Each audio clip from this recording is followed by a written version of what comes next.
across the UK, on DAB+, on YouTube, on your mobile, and on your side. This is Talk.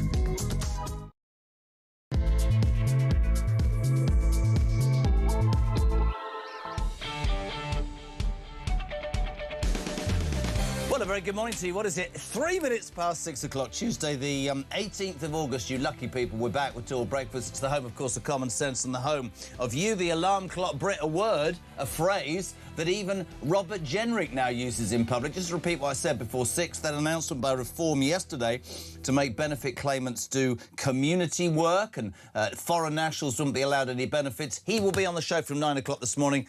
Your questions, your calls will happen with him. In a tick, Benedict Spence, the least prepared paper reviewer in the history of the world, has arrived, bedraggled after a late night. He's arrived with no papers and no list, so we'll get that all organised. Just lean across and grab them. That'll be absolutely fine. There we go. So listen, nice and early. God, he looks rough.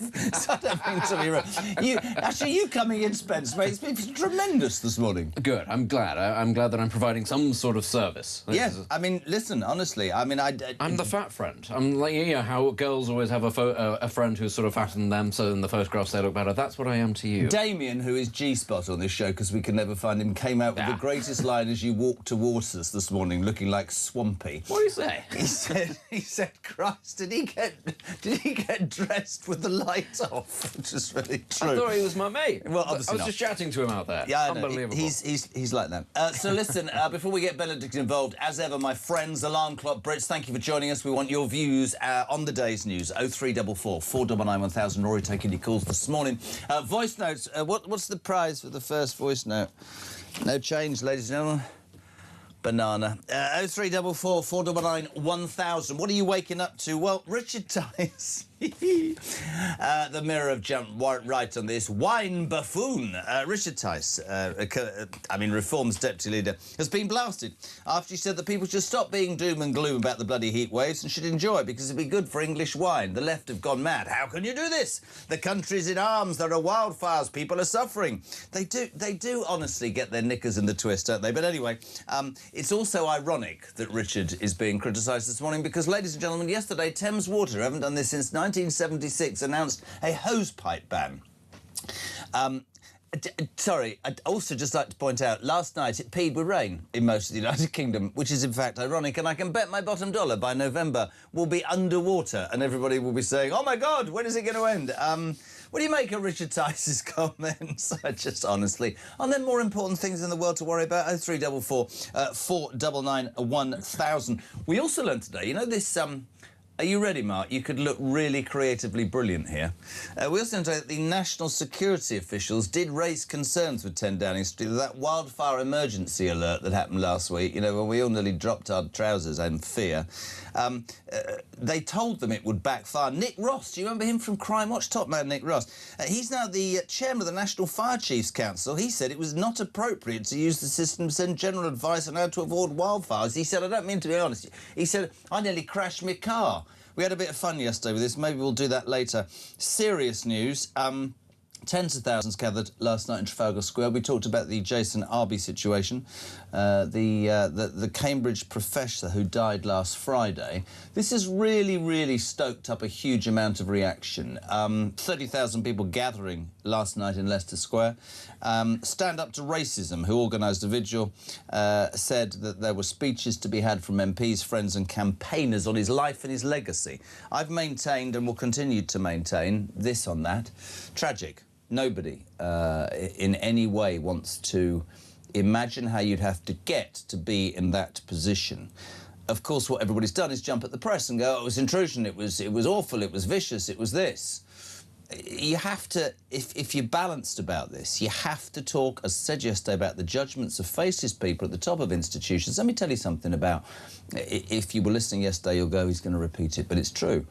You know, Cambridge University released a press release saying, this is the youngest black professor, this is fantastic. If you knew, as the bosses of those institutions, that this man's not character, but some of what he said isn't true. And trust me, they would have done to give him such a high-profile job. The question surely is, why would they put him in the media spotlight, put him out there and make an example of him to be torn to shreds? I believe that the claims that he made, that they knew about, put him into a position that he wasn't qualified to do, and also put him into that position. But would love to hear what your thoughts on that are. 0344 499 1000. This makes me laugh. Sorry, it's brilliant. Andy Burnham, It Starts, has been left red-faced. Brilliant, that's my phone. My sun is up. Brilliant, well done. Good man, H. Andy Burnham has been left red... A new rule that I have established, which is that when it gets to about 30 degrees, you don't need a collar, let alone not a tie. You don't even need a collar. That's what I've decided. A new sartorial approach to surviving in 30 degrees. But, Good. But now I'm going to have to put the shirt away because it's You're going to have to get your cagoule out because it's raining. Yes. So, the second that I come up with this new rule, they just like, ha-ha, well, that was a silly investment, wasn't Where it? do you want to start? Have been pranked or carried out an amazing prank on somebody? This time of the morning, I can't really think about it. I'm going to have to go back to my school days. I mean, there was a moment... Actually, I'll tell you what, actually. No, there was a good prank that I was not responsible for, but I was very flattered that my school believed that I was when somebody decided to set up a Facebook profile of my school's headmaster and message a couple of people's wives. And that was... I genuinely... some of the things that were said were, as you can imagine, rather risque. I was not responsible for this. I was really, really flattered, though, that the school initially sort of pulled me in on the morning of and sat me down and said, all right, when did you do it? Why did you do it? I'm going to tell this story because this is true, right? On our last day at school, we had a particularly boring headmaster. Private boys' school, not going to lie. And outside his office, and this was it was me and another man's idea, boy's idea, and it went down like a cup of cold sick. Outside his office, behind, because there were sort of hills, there were two humps. I mean, it's the best way I can describe it. I'll probably get into trouble for this. And so, at sort of 3 o'clock in the morning, because we were boarders, we got a bit of weed killer in a circular motion at the top of each hump. There were two of them. Weed killer at the top, and put a plant pot at the top of each. And when he woke up in the morning, he looked out the window and looked, there were a pair of boobs at the back. It's brilliant. Absolutely. Anyway, pranks, that'll be fun. 87222, start your message with the word talk. And don't mention Anton Deck pranking me in America dressed up as a cat. Don't even bring that up because I'll go nuts. Benedict, let's start with Richard Tice. This was Tice Man yesterday. When asked about climate change, he somehow managed to move into the conversation English wine. Have a listen, have a watch. Of course climate change is real. And, but the idea, where is the evidence that net zero is going to stop it? Where is the evidence? There isn't any. Climate change has always happened, it always will. Maybe the smarter thing to do is to adapt to it than think arrogantly that you can stop it. And I think, you know, I'm old enough to remember 1976. This feels a bit the same. That was 50 years ago. I think when it's a bit warm, let's enjoy it. And if it means that English wine and sparkling wine gets better and better, fantastic. That means we can take on the French, fantastic. Let's celebrate some of these things rather than just be sort of doom and gloom about it. I mean, they've all gone nuts. The front of the mirror, wine buffoon. Reform man doesn't care about wildfires, and people, I mean, there'll always be that situation when God, I've done that where you say one thing. He's right about, I mean, look, he's right about net zero. I don't care what anybody tells me. I know a lot of people say to me that's irresponsible. Do you know what I think is also very interesting? If you did you know, when people get asked about climate change, I think they get asked, are you concerned about the environment? We're all concerned about the environment. Do we think it's wise spending £800 billion trying to get wind... No, it's rubbish. Yeah, and I think actually what he said there about needing to adapt is entirely sensible. And frankly, if the country had spent the last 30 years preparing to adapt for something that was coming either way, rather than building windmills, maybe we'd be in a slightly better position than we currently are. You know, talking about, you know, making a joke, a flippant remark about English wine or something like that is harmless, but also true. We are going to have better quality wine. That's, you know, there's nothing wrong with pointing that out. It doesn't mean that you're sort of doing down the dangers of wildfires, as or may not be the case. But actually, he is completely completely correct that if you don't prepare for these things, well, they're going to keep on happening. And ultimately, a lot of this is to do with the efforts to sort of become a bit more naturally minded. I mean, yeah, the wildfire that was at Dunwich, for instance, in Suffolk, was caused on an area of land that had effectively just been left by the RSPB because their attitude was, well, we need to rewild this land. You can't just rewild, you can't just leave it to nature, because nature has a way of clearing through debris and detritus. It's called fire. That's literally what wildfires are. It's nature's way of going, OK, this is overgrown and it's set fire. I get that it's a tinderbox at the moment. But this is the point. If you don't want wildfires like that, you are going to have to intervene in nature. You're going to have you know, foresters, you're going to have people who go in and clear out undergrowth and things like that. My view of all of this is the attitude towards things like that has basically been, well, let's leave it, because if we leave it, we don't have to spend any money on it. That's exactly what's happened here. And then people are surprised when nature takes over and sets fire to the joint, because you're not supposed to just let things grow indefinitely. At some point, it has to be cut back, and nature's way is by setting fire to it. Love to know your thoughts on this, although Christian's got to come in and sort the screen now. 87222, you can come in, they love seeing you. Not. 87222, start your message with the word talk. What do you make of Richard Tice? Was it humiliating? Was it misplaced? Or was it amusing? How are you, dear boy? Yeah, I'm very well. He hates this. You do. Look, there he is. Looking svelte-like on camera. Why are you breathing in? What's the matter with you, man? 0344 499 1000. Oh, dear God. If Liz Truss... Morning, Rosalind. If Liz Truss can open up pork markets, Tice can talk about wine, standing up for a British wine industry. Good man. Morning, Jeremy. Many, many years ago, says Mark. Working in Safeways, we pallet wrapped a new guy's car. He tried to remove the pallet wrap using a Stanley knife and scratched his car. Oh, well, says Mark in Croydon. Morning, Dave. I wish Benedict would stop making unilateral decisions regarding collars without an alert, says Dave. I think there should have been an alert this morning. I think that's absolutely true. That's the alert. Don't worry, I didn't say it. That's the alert. I didn't know what was happening then. I just nearly did what everybody did last week, which was poop themselves. That is our alert, so let's not be disrespectful. We can talk about this now.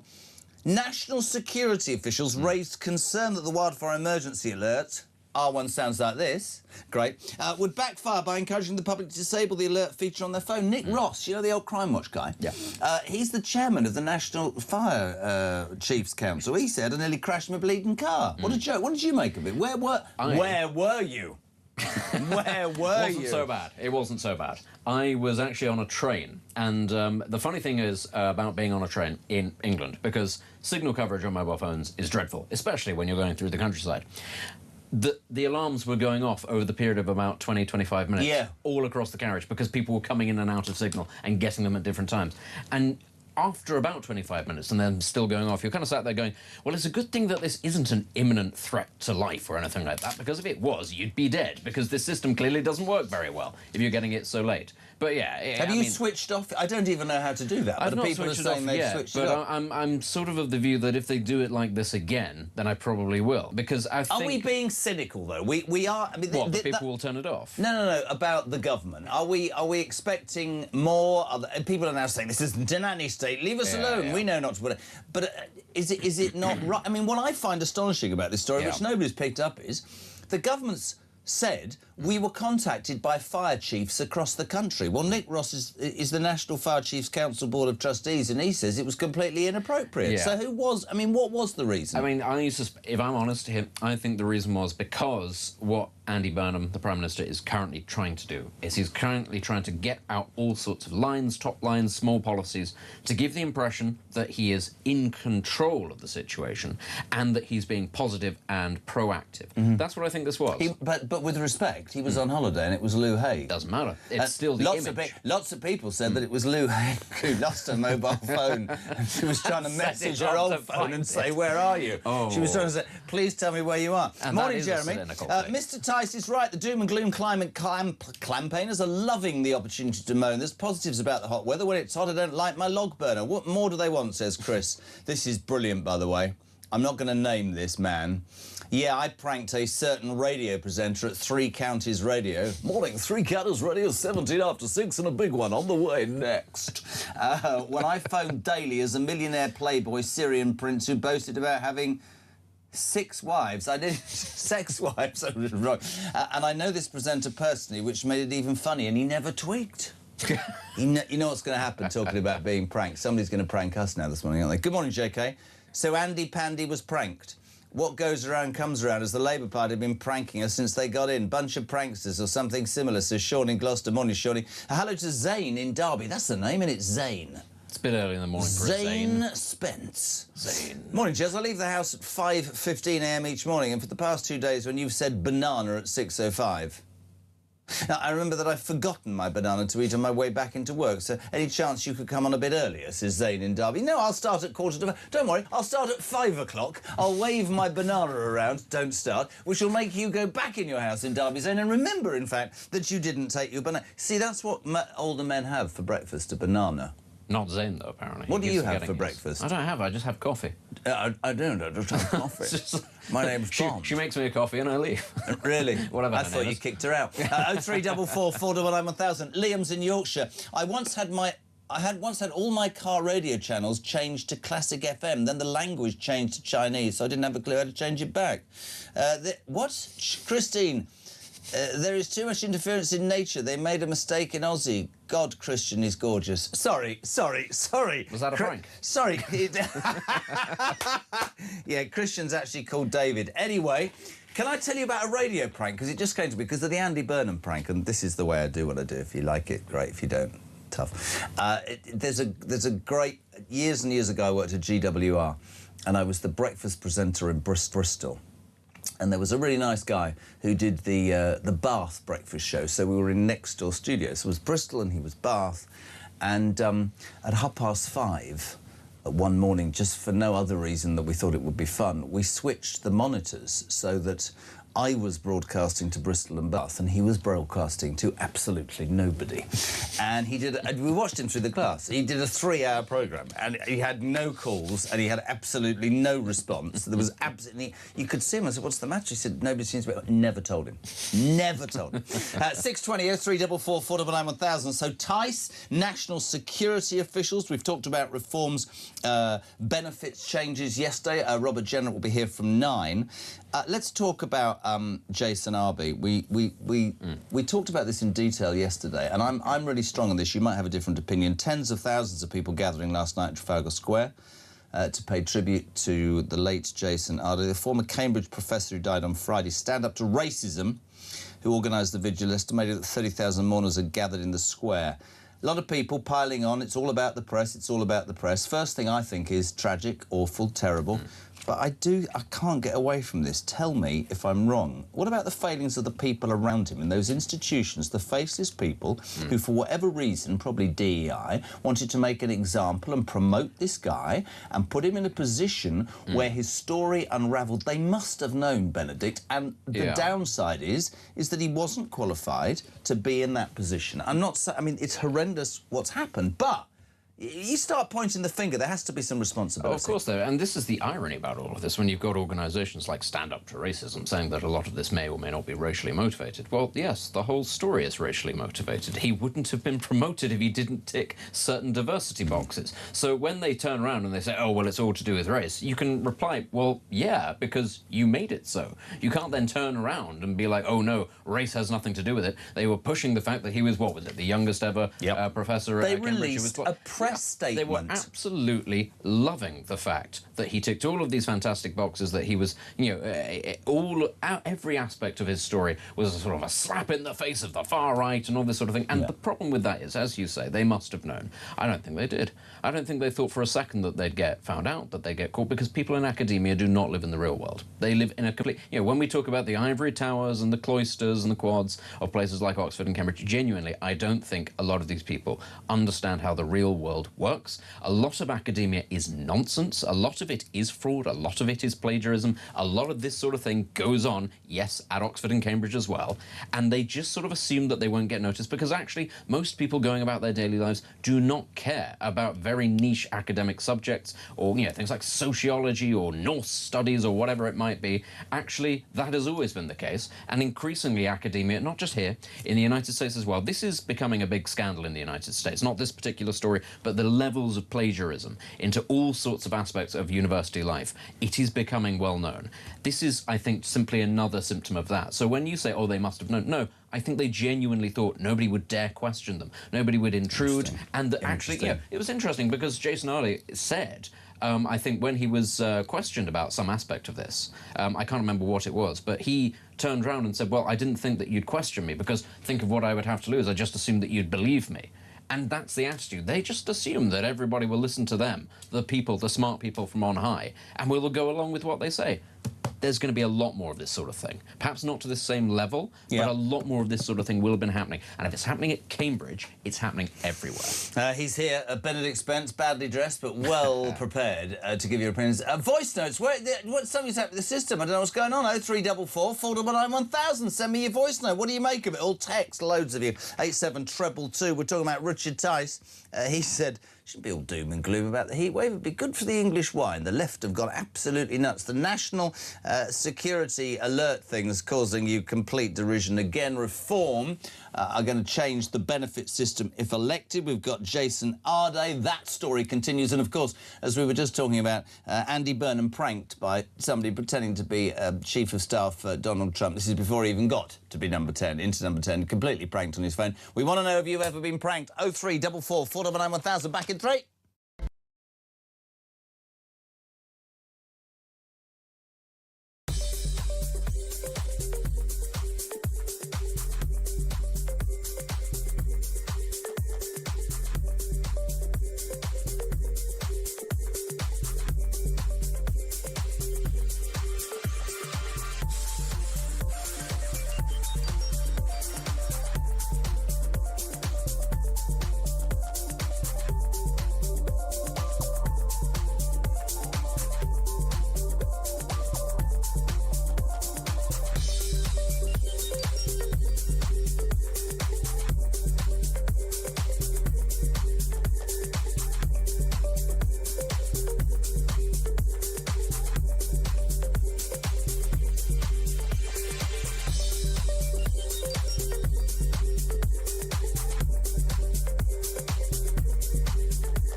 Not so small boat crisis.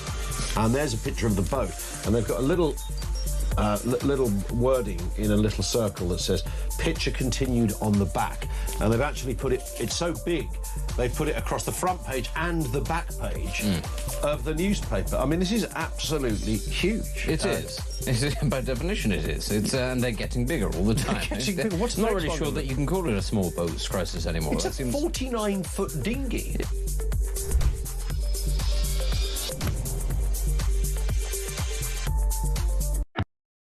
Across the UK, on DAB+, on YouTube, on your mobile, and on your side. This is Talk. My brain's on fire this morning. There's so much to tell you. 6:25. I think there might be a problem. I don't know with the voice. Can you just send me a voice note? Because we think there might be a technical problem. During the break, just to be honest with you, we see recordings of other programmes. And it was a great clip of Ian Collins doing a fantastic job last week. At 6 o'clock one morning with Benedict Spence. And you look rougher then than you do now. What's happening? I like to live, Jeremy. Do you? I've got a life. Try washing, that might help. I should. I'm joking. 0344 499 1000. The pranks thing, there's a big thing about this in the Mail today, page 5. For the new PM to be duped like this is not a very good look. Long line of VIPs who fell victims to hoaxes. I remember Tony Blair being done by John Coleshaw, David Cameron, Prince Harry, loads and loads of people. You made a really good point during the break. Would that be allowed today, or would it be bullying in the workplace? Yeah, I mean, there was the case of, what was it, Russell Brand and... Who was the BBC? Jonathan Ross. Jonathan Ross, that's it. And they pranked the chap that played Manuel in Fawlty Towers, and of course that caused a real storm. And so should have done. Yeah, and ended, well, not completely ended their careers, but massively derailed their careers. So it's one of those things where it can go very wrong, and I suppose therefore it's the question of what's the payoff, because you're right, and. Talk about actually sort of how outraged it gets. So we've got Richard Tice today, who's made a fairly flippant remark about English wine, and look at the outrage that it's caused. Absolute outrage. You really do run the risk. If you're the wrong kind of person making the wrong kind of prank, and in the moment you misjudge it, well, you can get in a lot of trouble for that sort of That's thing. me stuffed. Morning, Mick. Morning, guys. I see the child is back in the room. No, Jeremy, the show isn't all about you and your prank with Langton Deck. Yeah. Could we have Ian Collins back and some at least decent humour, some common sense talking? Thank you. Sounds a happy man, doesn't he? Well, I'm here. Listen, I bet he didn't think I'd play that. Nothing wrong with having a laugh at 6 o'clock in the morning, is there? Yeah, what else are we supposed to do? Still listening, though, isn't he? 0344 499 1000. I think it's quite funny, the prank stuff. But listen, we'll play whatever. JK and BS, what does that sound like? When I was at school, our woodwork teacher always parked his old Renault 4 against a wall. One day, about 10 of us picked it up and turned it round. He looked confused as he approached the car to go home later that day. It says Roger in Hounslow. One wonder, this is terrible, by the way. If you haven't got a sense of humour like Mick, you'll not find this next story. This is brilliant. I once pranked someone saying they needed to hand a sperm sample in when they arrived for a brain scan appointment. I even printed a letter on paper with heading with hospital details, name, etc. Our friend fell for it hook, line and sinker. We even supplied inspiration to help him produce the sperm sample. My then boyfriend, now husband, was driving him to the appointment. We had agreed to end the prank before he got to the appointment. However, my husband allowed the prank to continue longer than we'd agreed. Needless to say, we all laughed so much once we told our friend he found it hilarious, says Lena Thompson. Imagine living in a world where you found stuff like that hilarious. Hello to Alex in Belfast. Morning, gents. Did Louise Haigh pass the vetting to have access to the emergency alert system? Presumably so. That's quite an interesting story, Louise Haigh, isn't it? To be a convicted fraudster and end up being the second most important person in the Labour government. It's quite funny. It's funny that you mentioned David Cameron getting pranked, because, of course, he made a comeback into government, having been out of government for quite a long time. That seems to be the common theme with this Labour government, is that they're bringing people back who we haven't even forgotten that they were disgraced. We haven't even forgotten why it is that they had to leave. So Angie Rayner is back, sort of front and centre. Obviously, Louise Haigh, as you say. It's a bit of a rogues gallery of people, and you kind of sat there going, if I haven't had time to forget why this person left, that's not a good sign in terms of the calibre of MP or in terms of the quality of ideas that there are in the Labour Party right now. Completely agree. Morning, Pete. Good morning, old Jizzer. How are you this morning, old man? Anyway, on another note, climate change. Well, this old chestnut, where we get the likes of certain weather presenters coming on, overdoing it, doing his nut, telling us we're all mad and we're all causing all this climate problem. Well, people like him never go back to proven eras like the Paleolithic era, when this country had a climate which was hotter than Southern Europe. And all this thousands of years later, we are still here. Life thrived under the warmth. We are still here. But I note there's one thing they haven't been talking about. They've said nothing about the amount of fossil fuels that have been saved where nobody's burning gas, nobody's using their central heating, nobody's using all this other stuff. But they don't mention that, do they? Because it doesn't fit in with their mad climate change agenda. It's really interesting, this, because Richard Tice has been absolutely, I mean, honestly, front page of the Mirror this morning, wine buffoon. There was a press announcement yesterday, a conference with Robert Jenrick about what reform would do if elected in terms to the benefits, and he was asked about net zero, or as he calls it, net stupid zero. He's been blasted over insulting it and saying, oh, just don't make it all doom and gloom. It's good, it's OK, it's good for English wine. Well, the left have gone nuts. I've got the exclusive. Guess who's on in 10 minutes? Richard Tice will be on this show in 10 minutes. He's good, honestly. Pete says, my wife has a good laugh every morning before I get my trousers on. I don't know where that's come from. Mick won't find that amusing. We should be serious. Let me tell you something, Mick. Can I just be honest with you? Listen, I love playing people's different opinions. I couldn't give a rat's. That's the whole point of a democracy. If you cannot laugh, though, right, in the face of what's going on in this bloody country right now, I don't know about you, mate, I couldn't get through 4 hours. Do you not agree? Absolutely. It's because it's so miserable. JK, they're all going prank mad. We managed to call up a work colleague during the second It's the second goal for him, and he told him a week before he was due to go. It's just terrible. There's somebody called Tess Tickle from Nottingham. Tess Tickle, you can't be called Tess Tickle, can you? We're going to find out. Maybe that is the prank. We used to prank people by changing the keys on a keyboard so people could not log in their computers in the office. Great show. Tess Tickle. That's what you get on to. Yeah, that tickled you, didn't it? Oh, it's so crap. I must say, actually, some of these pranks, you know, telling somebody he's getting shipped out to Iraq, or the guy that's actually going in for a brain scan and you give him some pornographic material to help him on his way. I hope the brain scan works out fine. Imagine if he sat there laughing. No mention of how fearful he was. Benefit system is a huge scam, says Bill in Cheshire. From PIP to mobility cars, money for nothing, opportunity, bringing idleness to every postcode. Bill, the one thing, and this really came out yesterday when Robert Jenrick vowed to make benefits claimants do 20 hours community work, when he said foreign nationals won't get benefits. And more than that, he said something that I've been talking about for a long time, which is, you know what?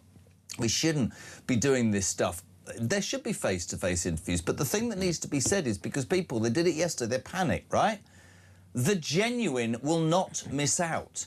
And the genuine are missing out because the feckless are abusing the system and money is being spent in the wrong way. And I think that needs to be made as a point repeatedly. I think it does. And the scale of the backlash and the size of the outrage tells you just how many people actually do not need this money but are claiming it. And I think, you know, we also have to remember here, it's not going to be enough to just do this. But you are right, you need face-to-face appointments. And, you know, there needs to be sympathy for some people. They're going to struggle to get in because they've got mobility issues, all that sort of thing. But as you say, those people will not presumably lose access to these things. No. Nobody wants those people to lose access. But yeah, on top of that, though, when we're talking about getting people back into work, you do need the jobs to be there in the first place, and this will therefore need to go hand in hand with actually getting people who are currently in this country, who are, you know, not from this country originally, finding ways to stop employing those people who are doing it for a lot less money, because then you need to create the jobs in order to put these people who are on long-term out of work back into work. It's not enough to just sit around and say, we've got to get tough on these people, we've got to get tough and make them do community service. If there are no jobs for them because the employers are bringing in people to work for a lot less, and of course a lot of employers do that. Completely agree. Then it's not going to work. You're just going to be making people do community service for what reason? Dalton from Middlesbrough. Have you been to Middlesbrough? No. Or Dalston. Lovely. No, he's called Dalton. This situation with Burnham being hoodwinked by an imposter to Trump's chief of staff is just the icing on the cake, in my opinion. This party has zero care for national security. They fail to vet people properly. They allow criminals in their cabinet, and they go ahead and correspond with imposters. I bet my bottom dollar that other countries have already infiltrated our careless government. What on earth is happening, lad? Loving, sure, mate. Morning to Richie in Grimsby. Have you been to Grimsby? No. Full of fish. Good morning, Jez. It's a great place. Can someone tell Andy Burnham I have some swamp land in Florida to sell him? What does that mean? I don't understand. How did a man from Grimsby become a major Florida landowner? Well, it probably owns the biggest fish market. I've no idea. Yes, Pete, climate change. Can anyone who thinks the climate on a living planet is going to stay static forever is truly bloody naive. Here's a comment from Johnny. Jezza, read Jason Arday. Those 30,000 people protesting last night at Trafalgar Square over what? Are devoid of rational thought because the left encouraged them to blame every failure in their lives on somebody else. Cheers, Jezza. Are you wearing your comfy slippers? Says Johnny from up north. No, I haven't got slippers on. Why would I have slippers on? He makes a good point. Morning, Jamie. 5, 4, 3, 2, 1. Hey, it worked. Just testing the older voice notes for you, Jez. Great show. Jamie from Benfleet. I love alarm clock Brits. They've got. Do you know what I mean, though? It is nice to have a sense of humour, isn't it, in madness? What are you going to say to Richard Tice? Are you going to admonish him severely for being so disrespectful? I'm going to ask him what his favourite English wine is. He seems to be such an expert. I need to know what's going to be good next year, actually. I've given up drinking. Have you actually? Yeah. Why on earth did you do that? Because I'm on a health kick. Oh, I see. No, but I was drinking wine a lot. I like wine, but I've stopped drinking. Oh, well, I haven't. No, I can tell. That's the You important thing. jowly, tired-looking old man. 03444 499 1000. So Reforms UK, second-in-command Richard Tice has been blasted this morning. He said people should stop moaning about the heat wave. It's all doom and gloom, and just enjoy it, because it'll be good for English wine. The left have gone absolutely nuts. Here's the best bit of all, though. I saved this. Drought hit Britain, the tinderbox that is Britain, yesterday for the first time. I think I said Thames Water and I meant Wessex Water, has announced their first hosepipe ban since the summer of 1976. You lot are all too young. I remember it. I was 11. There was no water at all. 1976, Wessex Water announced a hosepipe ban on the day it peed down overnight all over England. You cannot write this, can you? Well, that's what I mean. Who was the Prime Minister then? In 1976, I'm going to say Edward Heath. No, I don't think it was. I think James it was Callaghan. Yeah, because of course he'd made. See, I do know this. Dennis Howell, Minister for Drought. Yes. And of course, within a couple of weeks of him being made Minister for Drought, it did start raining, and he became Minister for Floods because the flooding was so bad. Later on. I think actually a year later, he also became Minister for Snow because the snowstorms were so bad. And this man just had a sort of a rotating sort of a carousel of different jobs to do with weather, and every time he got a new one, the weather changed. I am absolutely... This is so ironic, and Christian just... Oh, he's off on one. What was the name of the minister? Oh, Dennis Howell. Right, so my old man, as you know, worked for... And there's a great famous story that around that time, and I don't know if it was... So it might be, but I'm sure you've heard this story, but every week a certain minister whose brief would pertain to what's going on would have tea with the Queen at 4 o'clock in the afternoon on a Thursday. Did you know this story? And at some point in 76, whether it was because there were floods or there was a lot of sunshine, the then Minister for Weather, which is probably this guy, whether it was raining or it was floods, was summoned to Buckingham Palace. He put on his best suit and his best tie and shirt. He was a very, very proud Yorkshireman. And do you know this story, Mem? It's brilliant. And he sat down with the Queen, and Your Majesty, lovely to see, and she was talking all about the weather. And eventually she said, "Would you like another cup of tea, Minister?" And he said, "Yes, ma'am, that'll be great." And she went, "Oh, I noticed your saucer was empty." And in front of the Queen, hand on heart, this guy had been sat there, pouring from the cup in the saucer and drinking it like a cat. It's genuinely a true story. Anyway, you get nothing normal on this show. 03444 499 1000. You've gone prank mad since Andy Burnham was left red-faced after he was fooled by an imposter pretending to be Susie Wiles, of course, the Chief of Staff for Donald Trump. Pete says, I'm in Bath. My prank was when I worked in a supermarket that had a tannoy. I made the supervisor ask if there was a huge a huge anus in the store, and could they go to the information point? You see, I can't even say Hugh Janus. It's very Moe from The Simpsons. Is there somebody called Hugging Kiss? First name Amanda. Very true. 20 to 7. Next, a man who is the rudeness of the shock that Richard Tice has caused across the country. Imagine, right, peeps, on a serious note, Alarm Clock Brits, right? We're in a country that's being infiltrated by unvetted male men who commit crimes. We've got so many young kids out of jobs. We've got the highest rate of taxation since life began. We've got public services that are on their backside. We've got no army, navy or air force. We seem incapable of having a justice system that deals with criminals, rather makes excuses for them and does nothing for victims. And we've got the Daily Mirror's front page calling Richard Tice a wine buffoon because he merely said, "Oh, stop the doom and gloom about the hot weather and enjoy some English wine." He's a very, very naughty boy, and he's next on Talk Breakfast.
across the UK, on DAB+, on YouTube, on your mobile, and on your side. This is Talk. Welcome back. 18 minutes to 7. So Richard Tice, that naughty boy, he'll be on the show in a minute. 0344 499 1000. Morning, Jess. Can you tell Benedict to take a visit to the Halfpenny Green in the West Midlands? The wine selection is excellent. Well, there we go. Bottoms up, says Keith in Nottingham. Talk. I'm up for a practical joke, but Labour have taken it too far. Quite right. Joanna in Salisbury. Morning, Jess. Biggest prank. Louise Haig set the alert because she wasn't invited to a neighbour's barbecue. They were enjoying themselves. Interesting. Hosepipe ban came in at midnight here. The water pressure suddenly dropped last night. Great. If they're great, then if there's a fire. Interesting point. Salisbury is built on chalk and 5 rivers. The whole of the country would have no water before we ran out. Plus, we're just about to have rain until the end of the month. Absolutely. I love Pete, who says, give me this type of summer every year. It highlights the failing of governments and water companies who fail to dig more reservoirs, not forgetting the mains leak on a roundabout near me that's been on the go for 12 weeks without repair. Yeah. Nobody ever talks about how water companies lose billions of gallons every single day through crap, unupdated infrastructure whilst paying their bosses huge £1 million bonuses. Yeah, I'm very anti that. No, I agree with you, and it is, I think, a bit rich that people are told you can't use a service that you've paid for. Yep.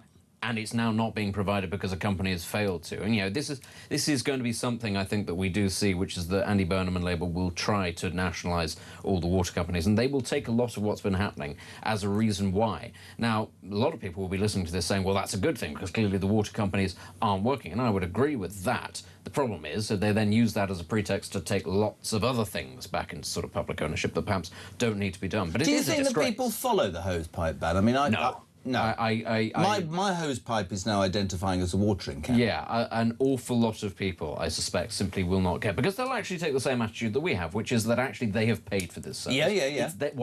Why should you know, the little bit of joy that they get from their garden or whatever, why should that and the work that they put into maintaining it, why should that be allowed to shrivel and die because a water company somewhere has gone, we could invest in infrastructure, but we're not going to, and that's your problem now, even though you've paid for it. And I'm kind of with people on that. I think it is a bit of a disgrace. Also, another thing about Burnham this morning in a lot of the papers, he's expected to push a decision on 2 North Sea oil and gas projects into the autumn because of concerns about the optics of approving new drilling during the summer of heat waves and wildfires. The consultation on the Rosebank oil field closed on Monday, a week after one for the Jackdaw gas field ended. New Energy Secretary Miata Fanbulla said that she and Burnham will make a decision. It's being kicked down the road because there's wildfires and because it's a hot summer. Yeah. We need to drill as soon as possible. Yeah. It's a natural resource that will deal with debts and will deal with... I mean, here's the most stupid thing about this.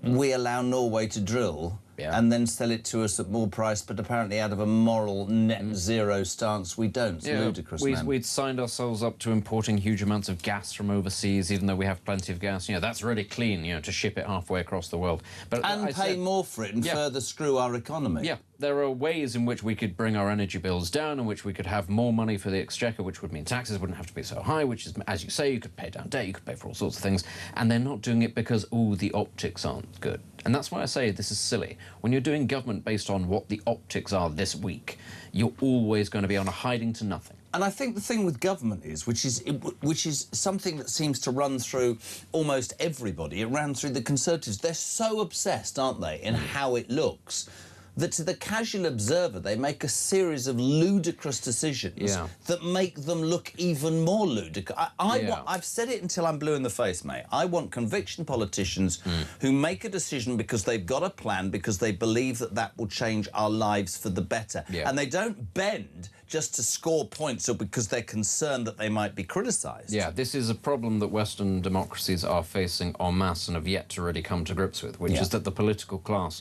doesn't trust the public to not go with what is the sort of the flavour of the day. They don't trust them to be able to think long-term. But the political class wouldn't be in power without the public. But this is the thing. They don't trust the public to be able to think long-term. Therefore, they only make very short-term decisions based on optics, based on spin, rather than look long-term. That's why, ultimately, we don't have enough reservoirs in this country and all sorts of things, because nobody thinks in terms of 20, 30, 40 years. They think in terms of what's the news cycle like today, what are the polls like this week. That's it. And I'm afraid to say that that is a failure of democracy right there. That is an area where our political system, that we're always told is the best one in the world, massively fails. And now you're seeing the results of this, decades upon decades of a failure to invest and to take difficult long-term decisions that are in the national interest. Really, really interesting. Excuse me, where is Richard Tice? I thought he was coming on the show. Has he bottled it? He's what? Is it? I think there's. I mean, I think he's really, really concerned this morning. But I said to him, listen, if you're going to front this outside, Chris Jones, morning, Jez. Suggestion: if you're not working, claiming any benefits, you not have voting rights in any national election. They're not contributing; they're only taking. Why should they be allowed to choose who's in power? Chris up north, since this seems to be the blame of the day. Ladies and gentlemen, I've always tried to treat this man with respect, but there's complete derision this morning. He's a very, very naughty boy. Morning, Richard Tice. Good morning, Mr. Carl. And I do have a splendid bottle of English sparkling rosé to celebrate and promote. And why not? Why not celebrate things that we do well? In a time when, frankly, most of Britain is broken. Listen, you wine buffoon, don't start on me. Look at you on the front of the mirror this morning. On a serious note, Trek, listen, this is genuinely, I mean, I did it just then before you came on. When you think of the abysmal situation we find ourselves in this country, be it through immigration, tax, social, public services, law and order, our armed forces, our standing internationally, net zero, the grooming gangs inquiry, I could go on forever, our energy costs.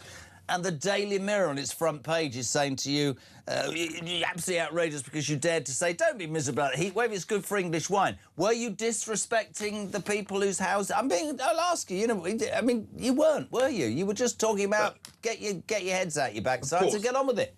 Well, first of all, as you just listed, Britain is completely broken. And where we find a ray of sunshine, then I think we should celebrate it.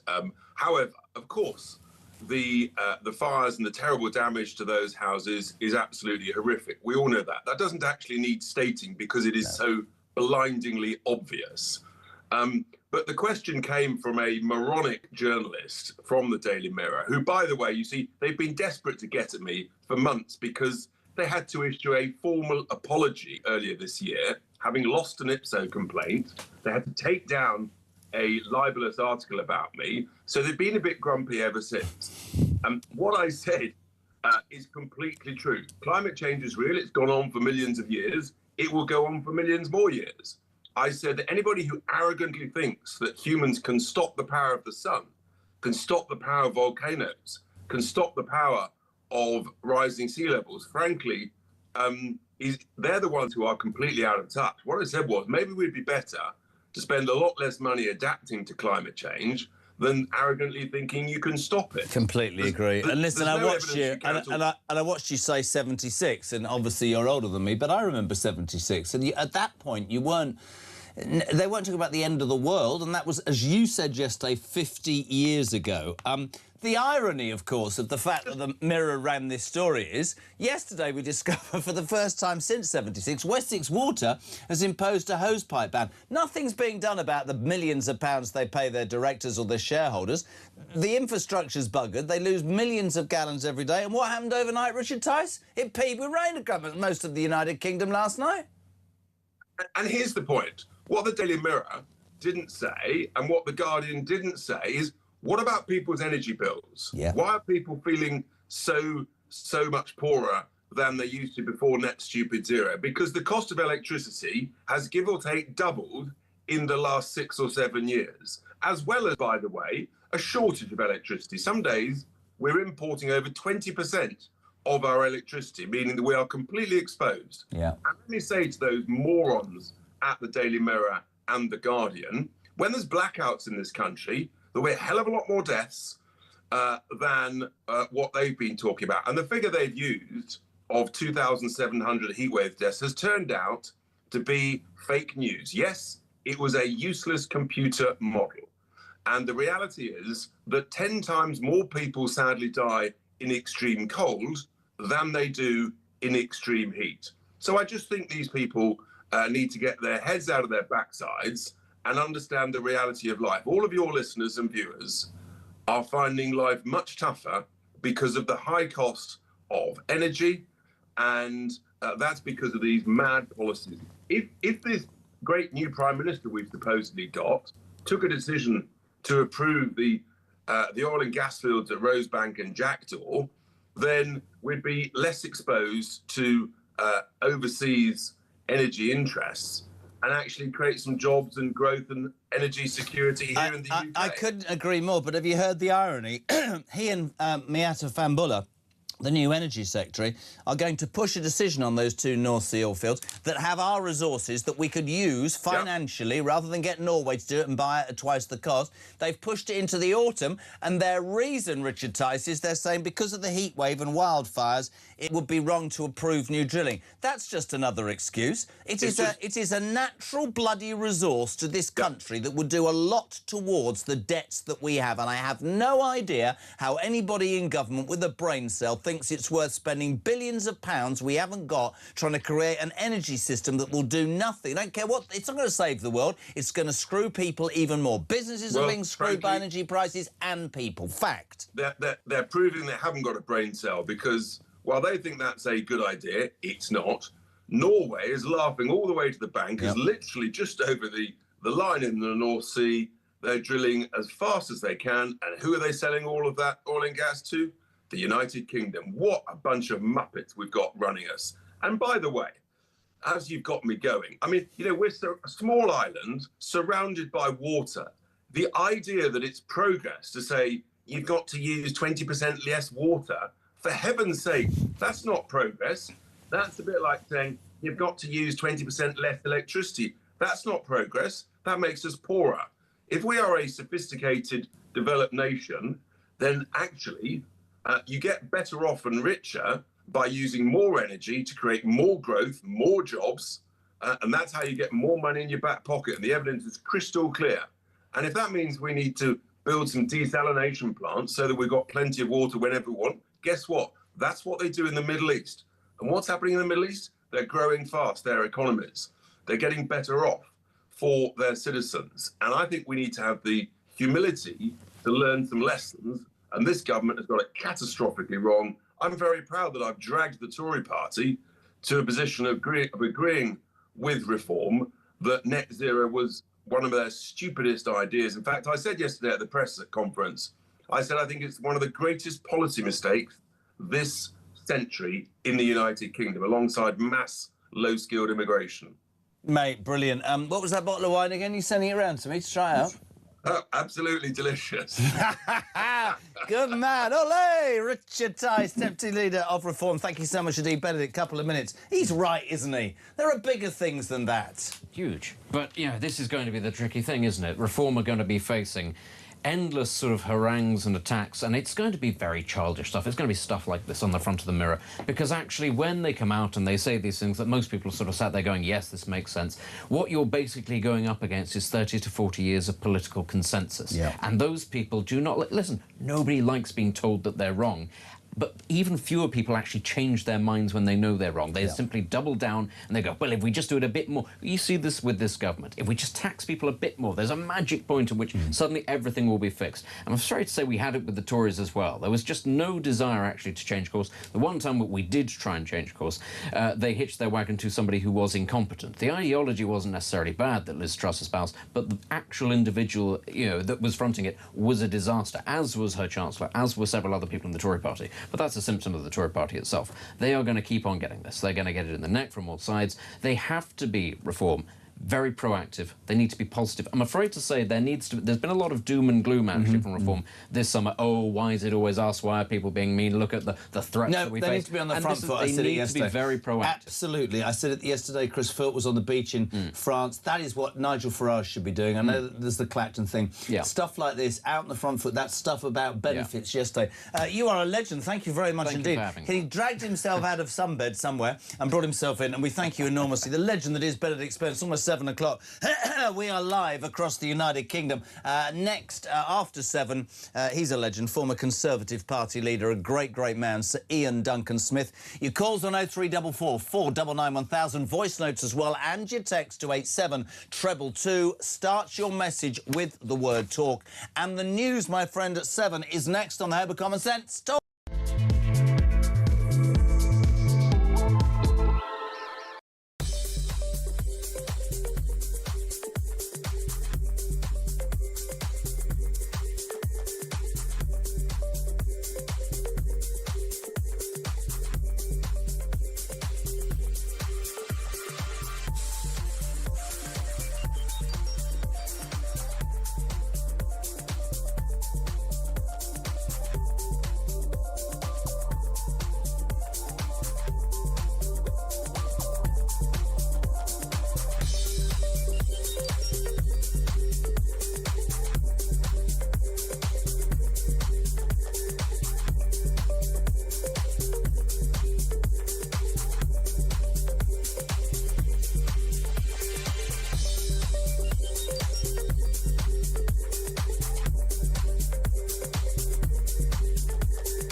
demonstrate to the public that you are doing everything. But the key thing here, as you say, he's the Prime Minister. He has the power, as did previous Prime Ministers, to do things like build more prisons and failed to do so. This has been prisons and failed to do so. This has been the first real test of anti-Burnham, where I'm going to please everybody. I'm Mr. Nice Guy. Dan Hodges thinks I'm great. And then he's failed it at the first attempt. I don't think he's... I don't think I've been reading your columns, Dan. Hodges, I mean, come on. You think the No. sun shines out of his backside.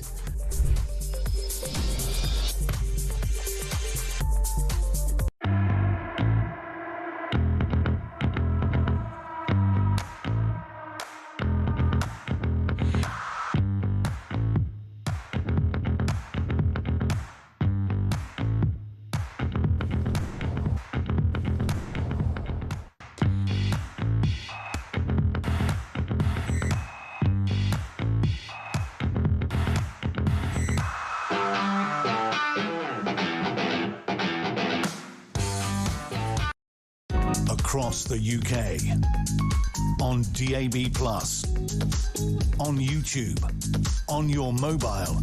Morocco, into Spain, across to the mainland, up France, through the south of France, up to the north of France, where they reach Calais and then eventually come to the UK. It is a cause for concern, and we are making contact with the Spanish government, the Spanish authorities, to provide support, but also to understand the implications of that situation.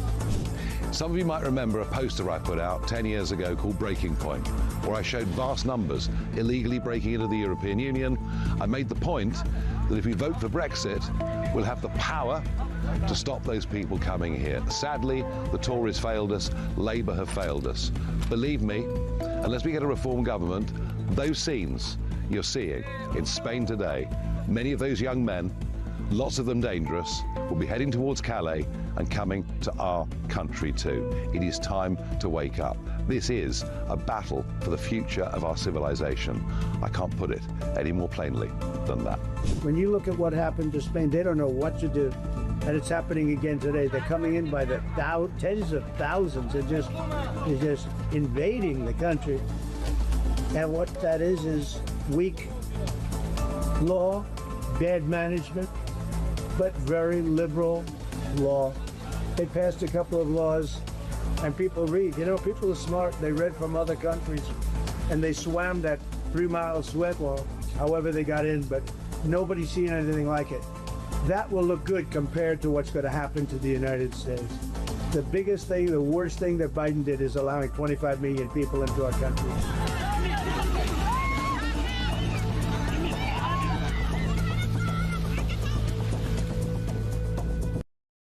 Across the UK, on DAB+, on YouTube, on your mobile, and on your side.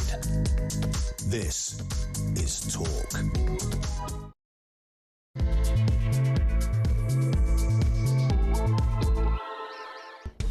A very good morning, welcome along or welcome back. Just gone 7 o'clock. You're with Talk, of course, the home of common sense and the home of you.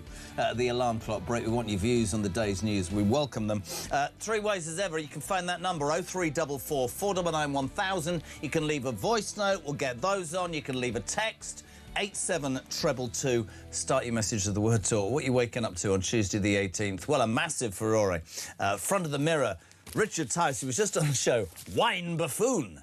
Yesterday was asked about climate change, which, as most of us who have a brain cell realise, is a ridiculous, over-expensive waste of time. He was asked about it.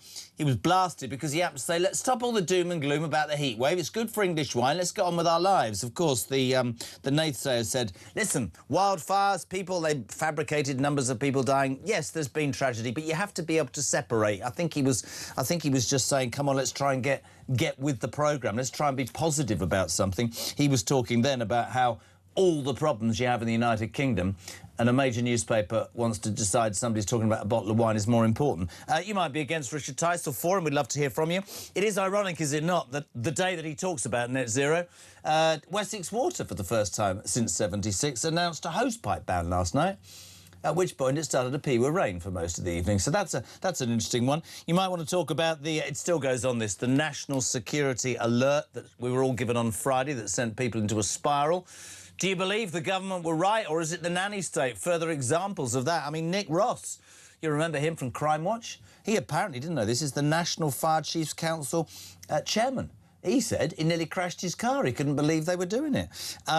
We'll talk also more detail about Reform's decision yesterday to, well, really introduce a debate about the benefit system. We all know, don't we, that the benefits bill at, what is it, 332 billion? Is ludicrous. It outstrips what we get in tax.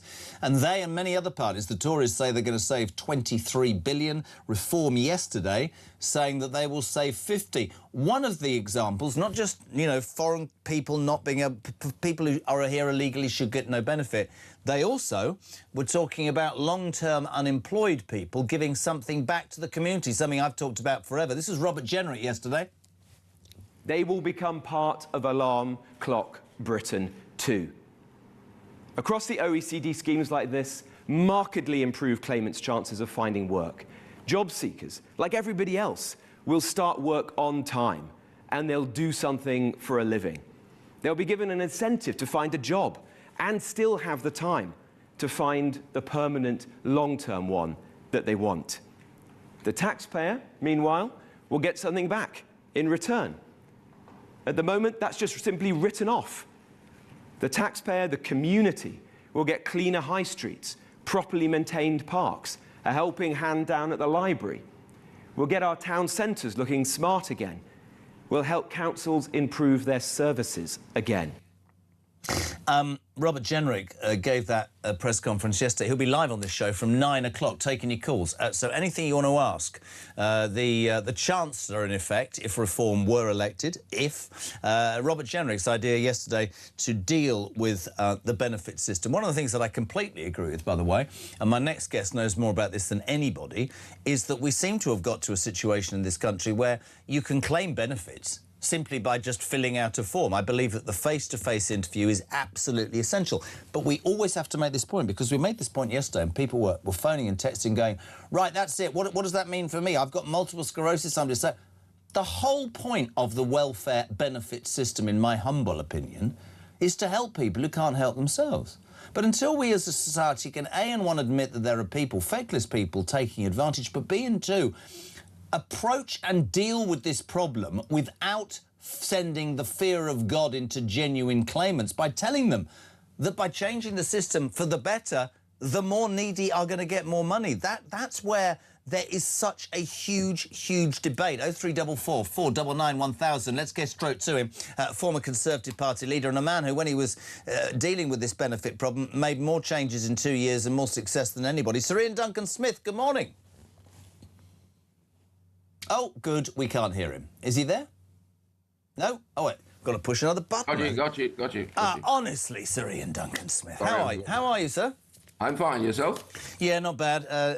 Back from holiday, but having got six... I was going to say, have a good holiday? No, not at all. 6 children, knackered. Come back to work for a rest, I mean. So much to ask you, buddy. Let's start, if we can, with that Reform press conference. There had been stuff from Robert Jenrick before about, you know, foreign criminals shouldn't get benefits. I absolutely support that. They talked also about face-to-face interviews. I completely accept that. In fact, I think, I don't know whether this is a fair point, the community idea I've been talking about for 10 years, I just, and you've talked to me about this in the past, there's got to be something about incentivising people to give something back, but also for them, not sitting at home dealing with anxiety, but getting out and giving something back. You agree with that, right?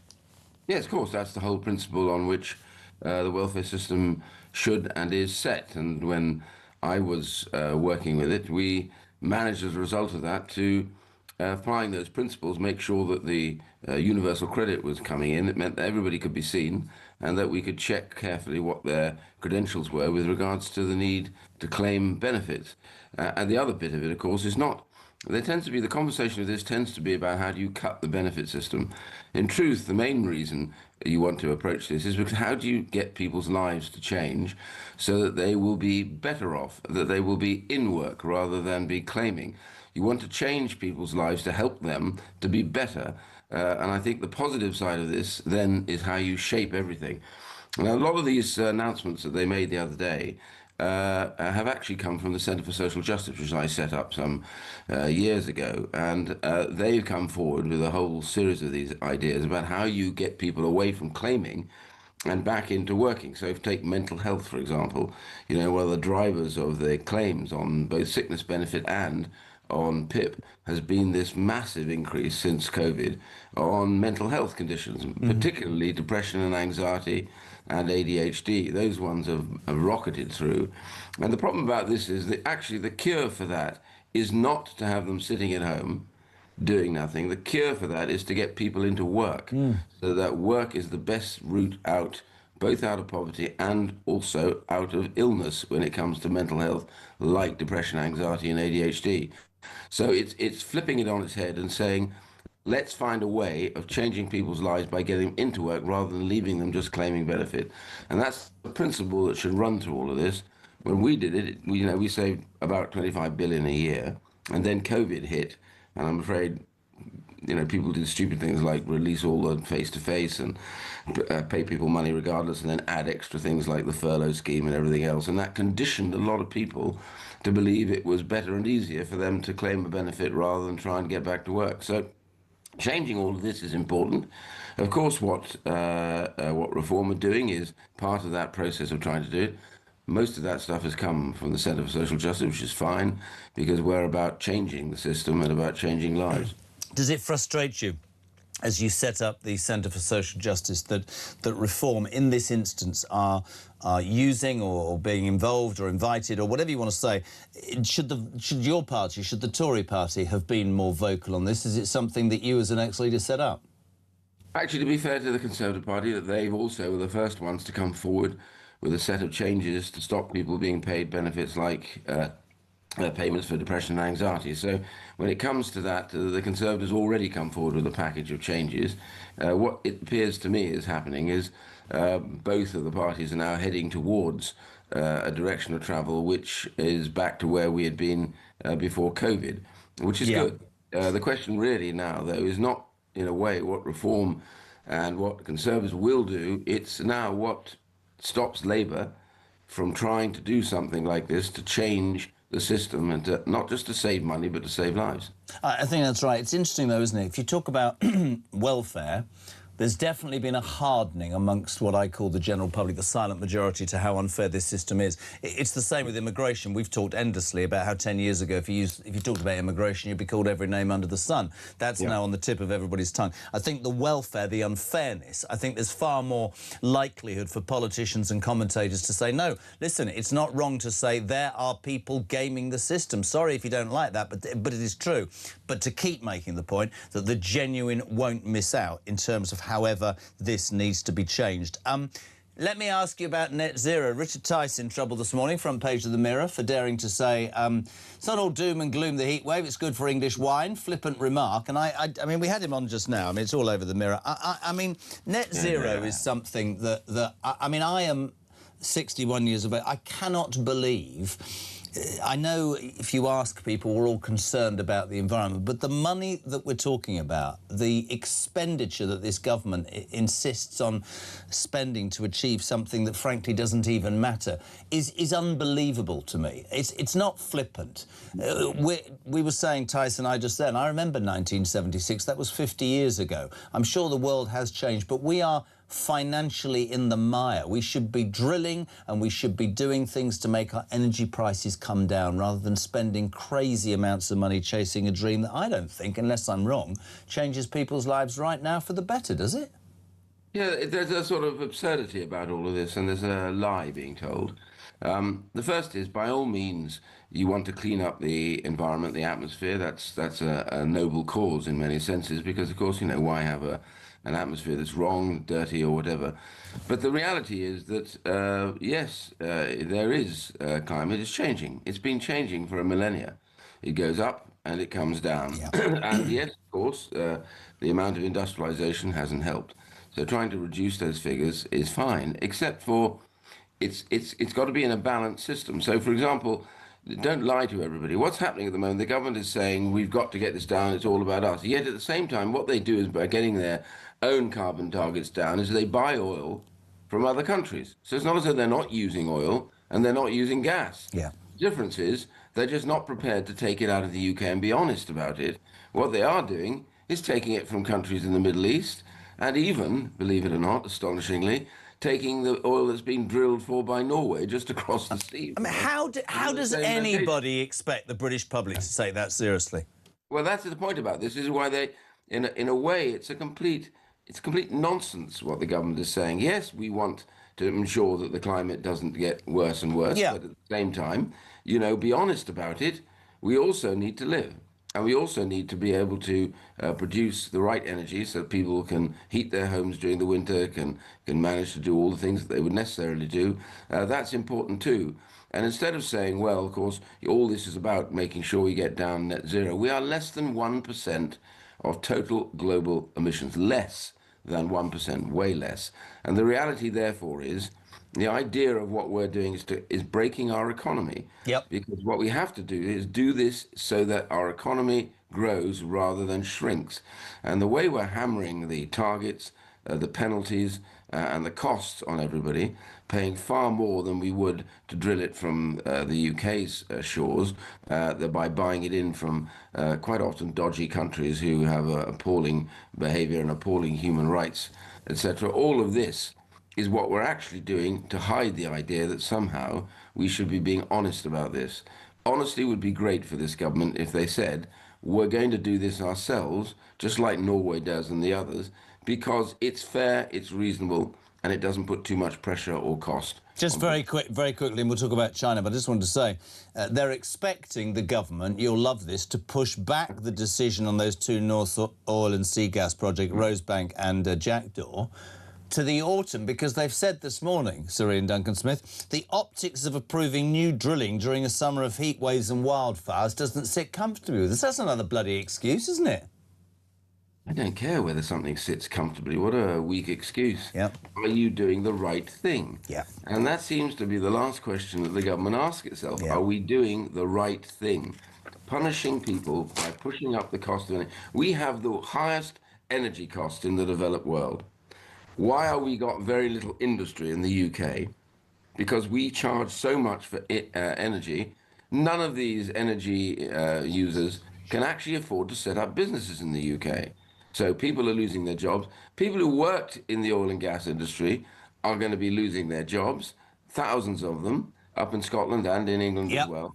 So why are we doing this, giving everybody a punishment beating for something which we are denying, which is that the climate is changing, and at the same time, the British government is not prepared to be honest about what it plans to do with reducing carbon when it goes buying oil from the Middle East. Completely agree. I just want to pinpoint as well, you've written in the Telegraph, great piece, nobody can now pretend that China isn't our enemy. I know this is something that you've gone on about forever, and you're absolutely right. As the rest of NATO, you say, wakes up to the threat, Britain, weirdly, is beginning Project Kowtow. It's so embarrassing, isn't it, internationally, the way that we behave in this instance? It's dangerous. It's dangerous. It's more even than that, because the point I was trying to make was we know that China has pursued every avenue to disrupt and to damage the UK. That is what they do. Their view on life is that they make it difficult for us to operate, for the normal ways in which people live their lives to happen. You know, we've now discovered that they have been funding these huge protests that go on about Gaza and everything else. They're doing this all the time to make sure they undermine the nature and the way that the UK runs its business here in the UK, and also people's lives. And that, I'm afraid, is a fact of life, and it's been in denial by the government. The last government should have put them into the upper level of tiers, which would have defined China as a threat. FIRS is the Foreign Influence Registration Scheme. That should have been the upper tier. And the government has refused to do that. If anything, they've dismissed it. And now what's happening is you listen to the security services quietly. They will tell you that they are struggling to stop so many of these threats that are taking place.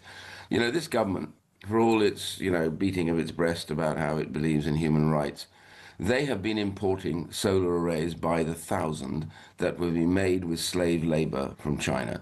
Polysilicon made in Xinjiang is made by men working for no pay, Tibetans working for no pay, They are brutal. They have the highest number of executions. You get executed if you disagree with the government. You get incarcerated like Jimmy Lai for the rest of your life. This is a brutal dictatorial regime who is undermining the West, and particularly the UK, which they see, by the way, as the soft underbelly of the alliance. That is where we are under this government, and it's time to wake up. Otherwise, it'll be too late. It's great to have you on always, my friend, and thank you for taking time out. I know you're a busy man. The brilliant Sir Ian Duncan Smith, thank you. Good morning to everybody who's just tuned in. He was, of course, the ex-Tory party leader, 720, current Tory shadow business secretary. Next, we'll say a very good morning to Andrew Griffith. Morning, Andrew. Good morning, Jeremy. Always good to be here at the home of common sense. Good man, and you've gone all, sorry, you've gone all Andy Burnham on me, Griffiths. Where's the tie, man? What's happening? Where's the rain, man? I mean, come on, this is the middle of August, and we're here to talk about saving the summer job. A generation of young people not getting the same opportunities that you and I did to get that first experience of work, the discipline of setting our alarm clock, maybe a bit of money to help finance our studies. Why?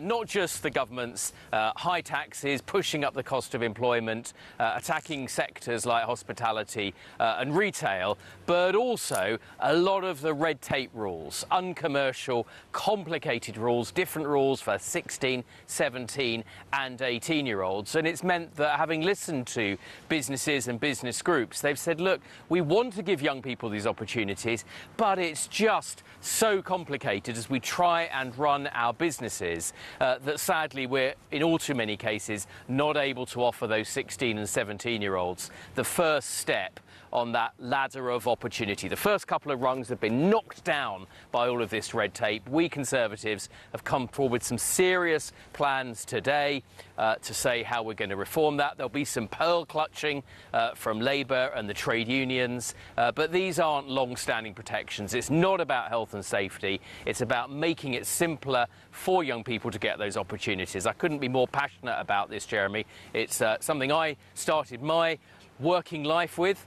Driving a van, working in my local Tesco's, working, even cleaning tennis courts. And those teach you really valuable life lessons, don't they?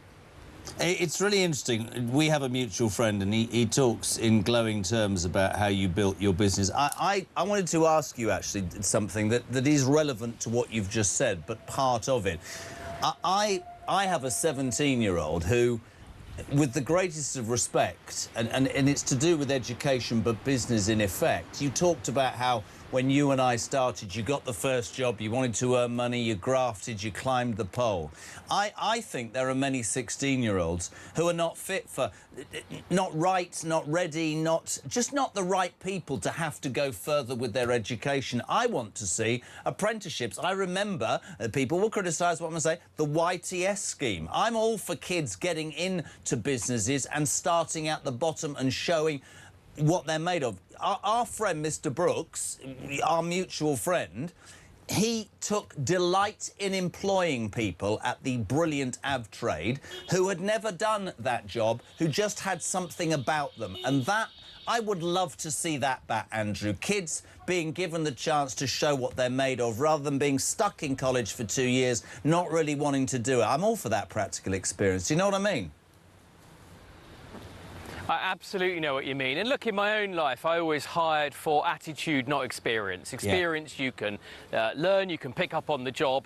Attitude, that, you know, willingness to put your shoulder to the wheel, roll up your sleeves with whatever the task in hand was, but also know that you've got to be self-accountable, you've got to turn up, make sure you set the alarm clock in the morning, present yourself ready for work with the right mental attitude. That's actually a great gift to people. I'm hugely positive about the future of this country. Our young people can be the match of young people anywhere in the world. But I'm afraid for too long, politicians, as well as others in society, have let them down. There are lots of great ways you can make your mark, you can be a success, but you can't do that if employers won't give you the opportunity and they're reacting to the rules that they're tied up in. You know, literally things like, you know, young people can't work for more than 2 hours on a Sunday. Now, that rule predates the liberalisation of Sunday trading. that could be a great opportunity for somebody to pick up a shift. Maybe sport is on a Saturday, Sunday's a good time for them to do that. I don't want people to, you know, work all hours. You know, they've got to have their education can I jump and make in the and most of say, their opportunities. you're a skilled politician. I don't have to be as you are in this instance. You know, you just said it, and you're so right, right? Pick up a shift.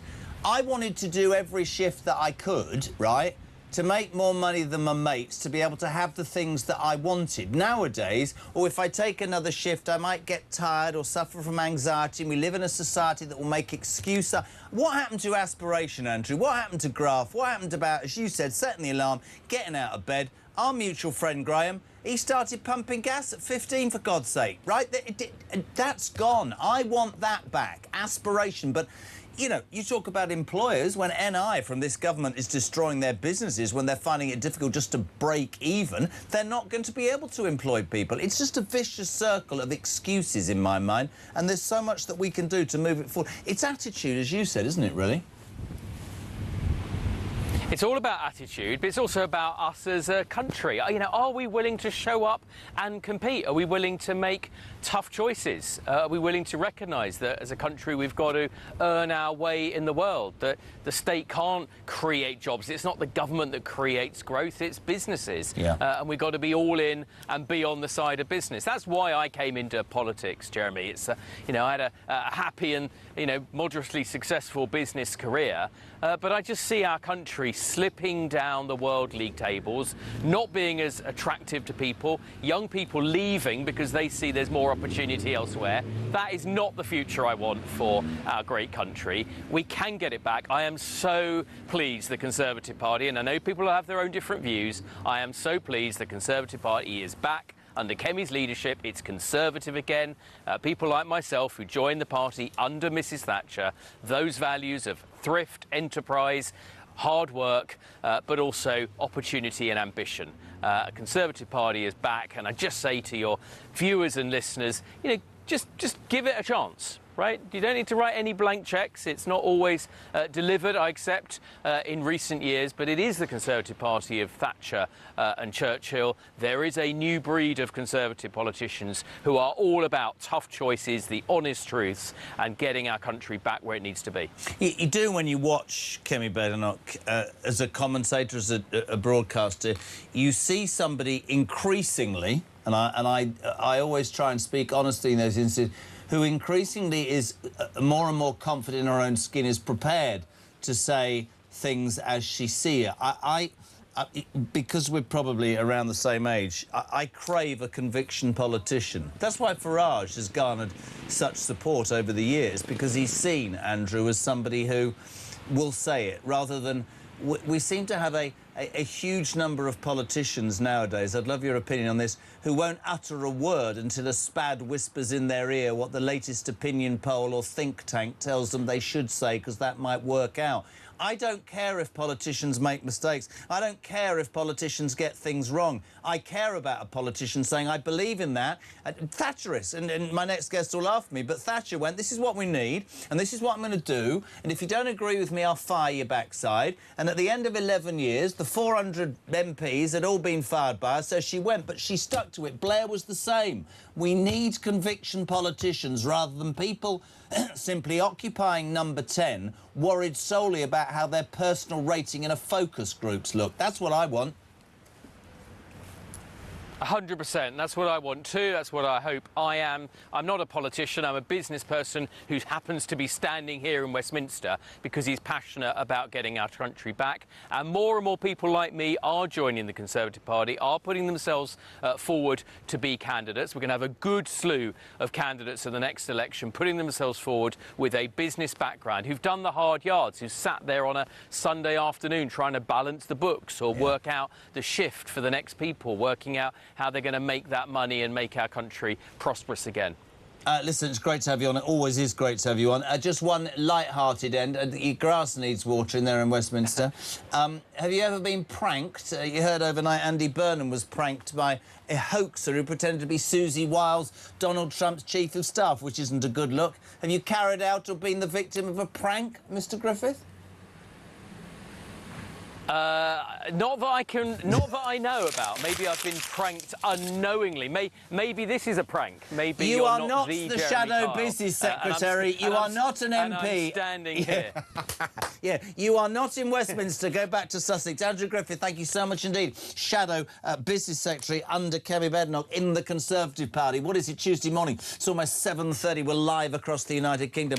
If you want to be on, it's very simple. 0344 499 1000. Your text messages 87222. Sean, good morning. Morning, Jeremy. Sean from Grimsby here. You know, Richard Tice is right. We shouldn't be worried about this hot weather. We should be enjoying it. It was only a couple of months ago, then it literally slung it down for weeks. Literally weeks it rained, and that was climate change as well. And when it snows, it's climate change. When it's windy, it's climate change. When it's hot, it's climate change. We should stop having weather reports and just call it climate change report. You know, I got told when I was 6 in 1984 that where I live would be underwater by the year 2000. And guess what? It's 2026, mate, and I live 100 metres from the beach and I'm not underwater. So someone's not telling the truth somewhere, are they? Anyway, Jeremy, rant over. Great show.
I've been seeing a lot lately in the right-wing press, write-ups about Kemi Badenoch. Isn't she doing well? There's a renaissance of the Conservative Party. Her personal vote seems to be going up. You know, the public like her. They think she's competent. They think she's decisive. And yet, the election results in Gorton and Denton and the Manchester mayoral recent election, but it tells a very different story where the Conservative Party itself seems to be losing deposits. It's doing so badly. The Conservative Party is certainly not strong enough to be spending a lot of effort in by-elections where it doesn't have a cat's chance in hell of winning.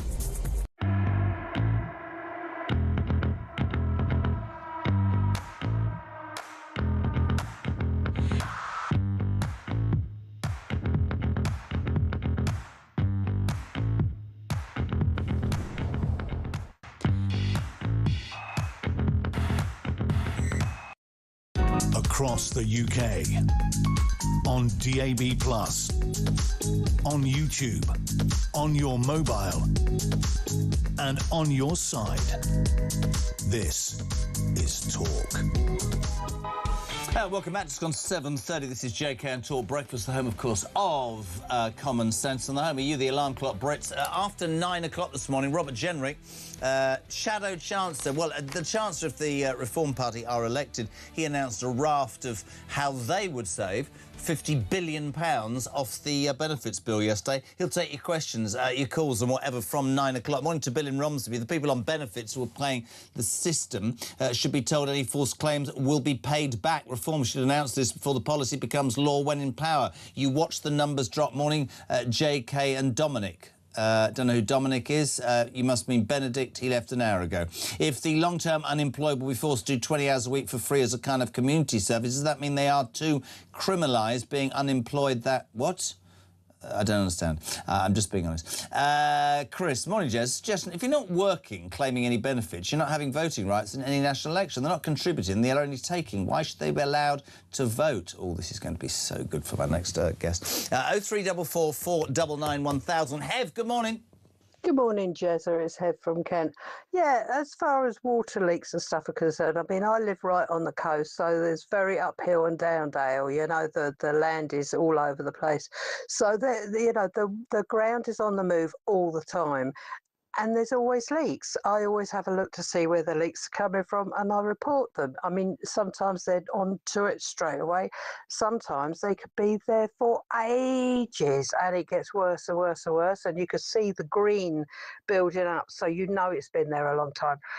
But I'm always reporting them. And do I get a reduction? Do I get a thank you? You know, do I get some money off my bills? No, of course not. But if the water companies get fined, do our bills go up? Of course they do. Does the big boss get a big wage? Yes, of course he does. Oh, and he gets bonuses. But they can't give me a couple of quid off for phoning in or ringing in a leak, you know? Just sickening.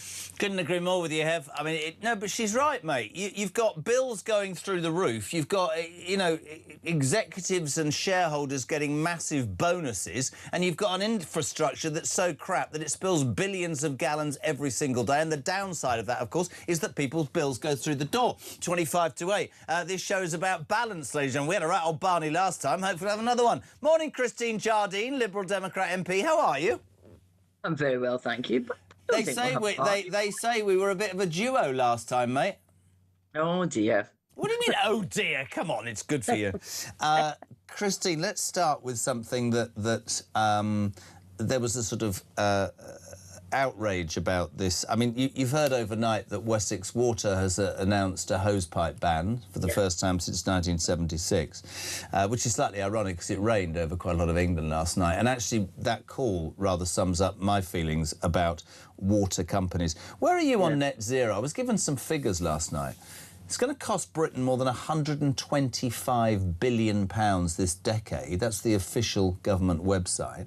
The Climate Change Committee have said that the annual net cost of switching to green energy would rise from £15 billion in 25 to £30 billion in 2029. I want to ask you this. I understand people, all of us want to do right by the environment, but this country can't afford this at all, can it? Can't afford not to, unfortunately. Those are frightening figures. It's going to be very expensive.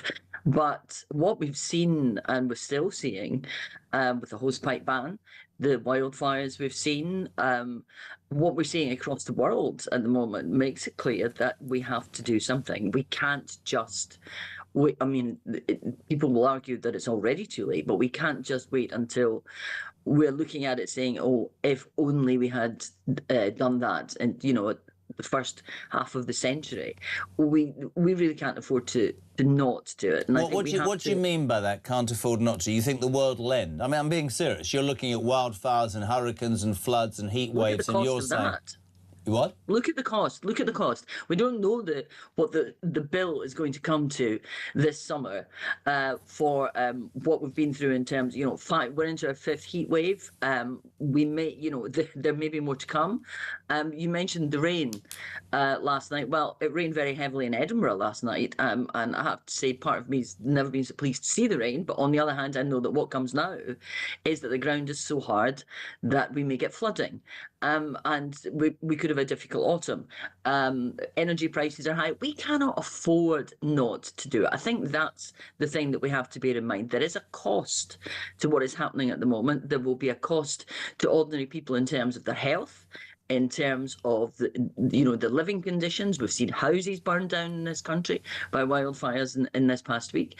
And I think we have to recognise that it may be expensive, but we can't afford not to do it. Let me pick you up on that. We can all have different opinions. That's the beauty. But yes. I actually accept what you say, but I also want to put it into the context of we have the highest energy bills in the Western world, whether it's businesses who can no longer afford to run their businesses, employ the young people or the people that need jobs and are closing down, whether it's people being told their bills will go down when in fact they've gone up, and without excusing that because of wars. The fact of the matter is, and you're right, we probably can't in the long term afford not to do it, but we can't actually, which always brings me back to, and this is my frustration, this morning the government tell us that Andy Burnham is expected to push back the decision on 2 North Sea oil and gas projects, Rosebank and Jackdaw, because he doesn't think the optics look good in the middle of a summer of heatwave.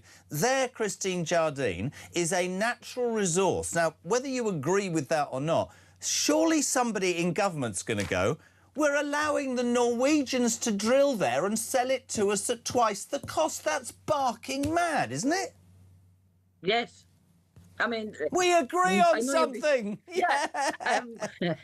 I'm not a subscriber to the drill baby drill theory by any stretch of the imagination. However, I did spend a decade of my life in Aberdeen. Yeah. I have family in the oil industry, friends in the oil industry. I see what is happening. And I may be biased because of that, but I don't understand why we would ship in gas from Qatar at enormous expense, enormous environmental damage, when we have Rosebank and Jackdaw, which were licensed and will. But I know that the original calculation was not done correctly about the environmental impact of them. But surely to goodness, the cost and the environmental impact is less. But you see, there's where people get really angry when and I love your honesty, but that's where people get really angry because they talk about the environmental cost, but they're not talking about the environmental cost for Norway to drill in oil fields that are part of this country and sell it to us. That's what I'm talking about. I can take your point that what is happening to the world, maybe we need to do something. I'll take that point. But I also want to always make the point that right now, and that energy thing is so important because it's not just the hard work. I mean, you've just said it, you don't prescribe to the drill, baby, drill. That's a phrase. The truth is, in my world, right, in my garden, Christine, underneath the turf, to the right, by my fence, are gold bars. But I'm not going to touch them because it's going to upset... No, I'm being serious. But my neighbour can put their hand under the fence, grab it, and I'll buy it off them. That's rubbish, man. Rubbish, isn't it? I get your point, but I think we have to have a balance. In parts of this country, you can't get gas if you're not on the national grid. And we can now use solar energy, community energy projects, and we should be looking that way. We should be developing our green credentials. We should be developing renewable energies because the North Sea is dying. I think your ex-leader. The North Sea industry is dying. We need to move on. But I think at the moment, when energy prices are so high and there's a danger of being held to ransom by other countries, I think I don't see a problem with using a resource that's there if it's going to be less of an environmental impact, less expensive, better for people's bills in this country. If we do that in tandem with all the things we need to do to move to renewable energy, to stave off climate change. But I think we have to be realistic and accept that shipping in oil and gas from abroad, we're going to have to do some of it. But when we have a resource there that can mitigate the damage that we're facing at the moment, I agree. I think we should be using it. What about Richard Tice, who the left have jumped on today? He said people should stop being doom and gloom about the heat wave and should enjoy it because it's good for English wine. I mean, people have jumped up and down, but, you know, we've got a hosepipe ban and it started to rain. I can categorically tell you that millions of people genuinely, if asked, would go, yeah, I'm concerned about the environment, but like you've admitted, are more concerned about their energy bills. Where do you stand on Richard Tice this morning? Today I was surprised, as putting it mildly, and I don't think he's... for the people who've lost their homes in wildfires, for the people in the Cairngorms who were evacuated recently, I think they will be offended that what he's thinking about is English wine. I certainly would be offended. On the hosepipe ban, yes, we have rain today in parts of the country, but it's going to take a lot of rain. I saw the pictures you were showing earlier of the rivers. Yesterday I was at Edinburgh Airport in the control tower, and we looked out at the fields behind Edinburgh Airport, and the earth is scorched. So we've got a long way to go before we are through the effects of this heat wave, before we can stop worrying about wildfires and the damage that they're going to do. And for Richard Tice to be talking about the quality of wine, I think is a little insensitive, to put it mildly.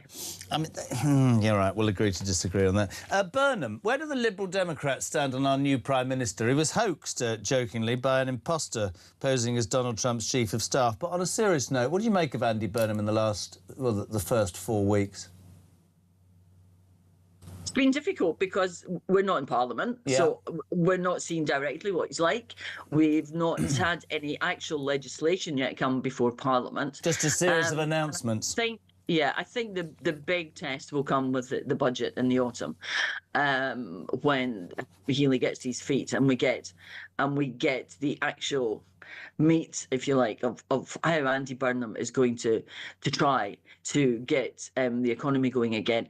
There were signs just before Keir Starmer resigned that things have improved or are improving, but we need to get substantial growth back into the economy. And one of the ways to get substantial growth back into the economy, and you will admit this because we've actually agreed, and I'm going to play this all day, is by making businesses and people's energy costs lower. That is absolutely one of the ways of making it.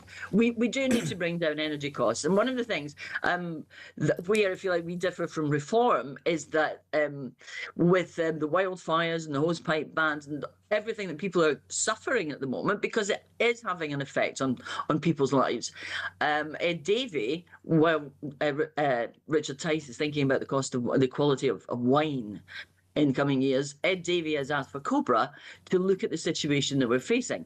And I think we have to accept that for most people, they are concerned about that, and they are concerned going into the autumn about the price of energy. What's it going to be this year? Yes, we need to do something to help people. If we had insulated homes better, if we insisted that modern homes had, better heating, that they had ways of harnessing. For example, should they all have solar panels? Should they all have, air conditioning? We need to think about how we move forward and how we make people's energy bills cheaper. And one of the ways is home insulation. And we need to get a major programme underway in this country. We keep talking about insulating homes, but we're not making progress. We need to make progress on that because it makes a massive difference to your energy bills. I can't believe this. We've spent 10 minutes talking and I think we've agreed more than we've disagreed. We love having you on. Christine, it's always good to get balance on the show. Thank you so much indeed. Christine Jardine, Liberal Democrat MP, just going to call it to 8. We're live across the UK. Talk Breakfast is on. Next, really interesting, as Reform proposes a 50 billion welfare cut. Christopher Snowdon, head of lifestyle economics, the IEA, gives us his opinion. We're back in 3.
across the UK.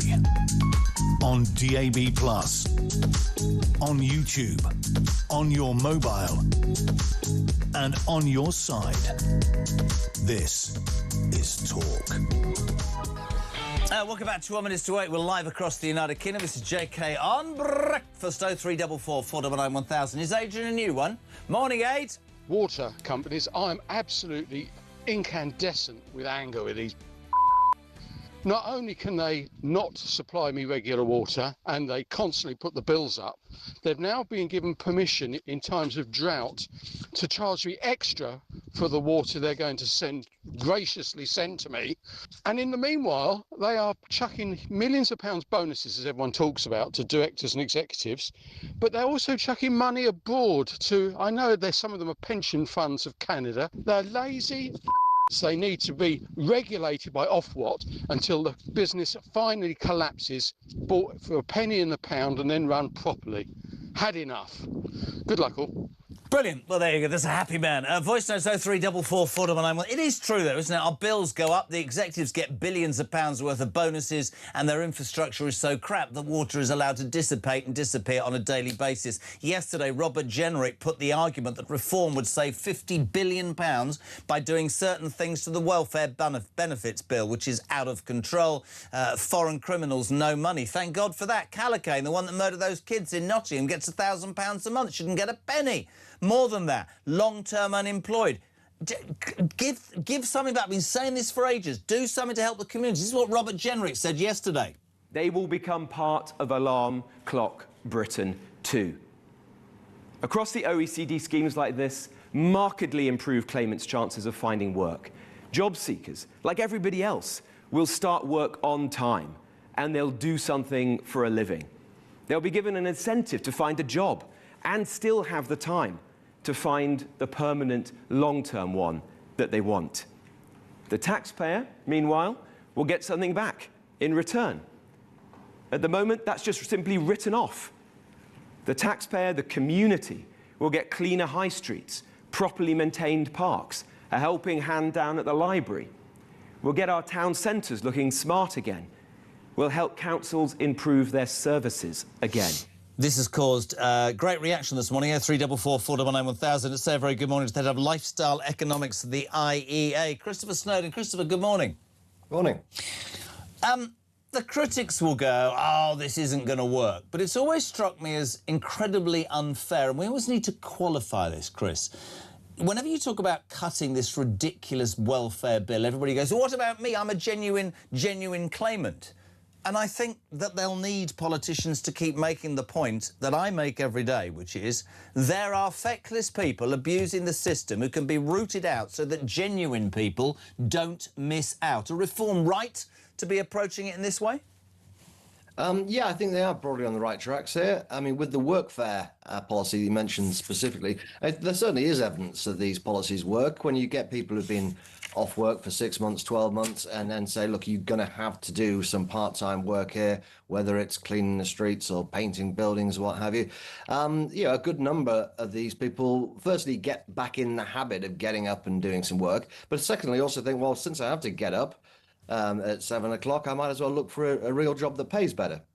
I mean, to me, that is such... I mean, you're right, but it's such a frightening concept. We were talking earlier about how, since COVID, it's sort of dragged on Ian Duncan-Smith. You know, you don't have to have that face-to-face interview, which is bloody ludicrous. You can just tick on a form, I've got, you know, anxiety, and you get 6 months' money. And, of course, the left... And I don't mean to be... They'll jump up and they go, what about... Yes, I'm really happy to go to work, as I'm sure you are, to pay taxes for people who can't help themselves, people with long-term illnesses, people with disabilities, people who want to work but can't. But I think there is a point in this country, Chris, where a lot of hard-working, I call them jams, just about managing people, are going, it's not fair anymore. That word keeps coming out from my listeners, fairness.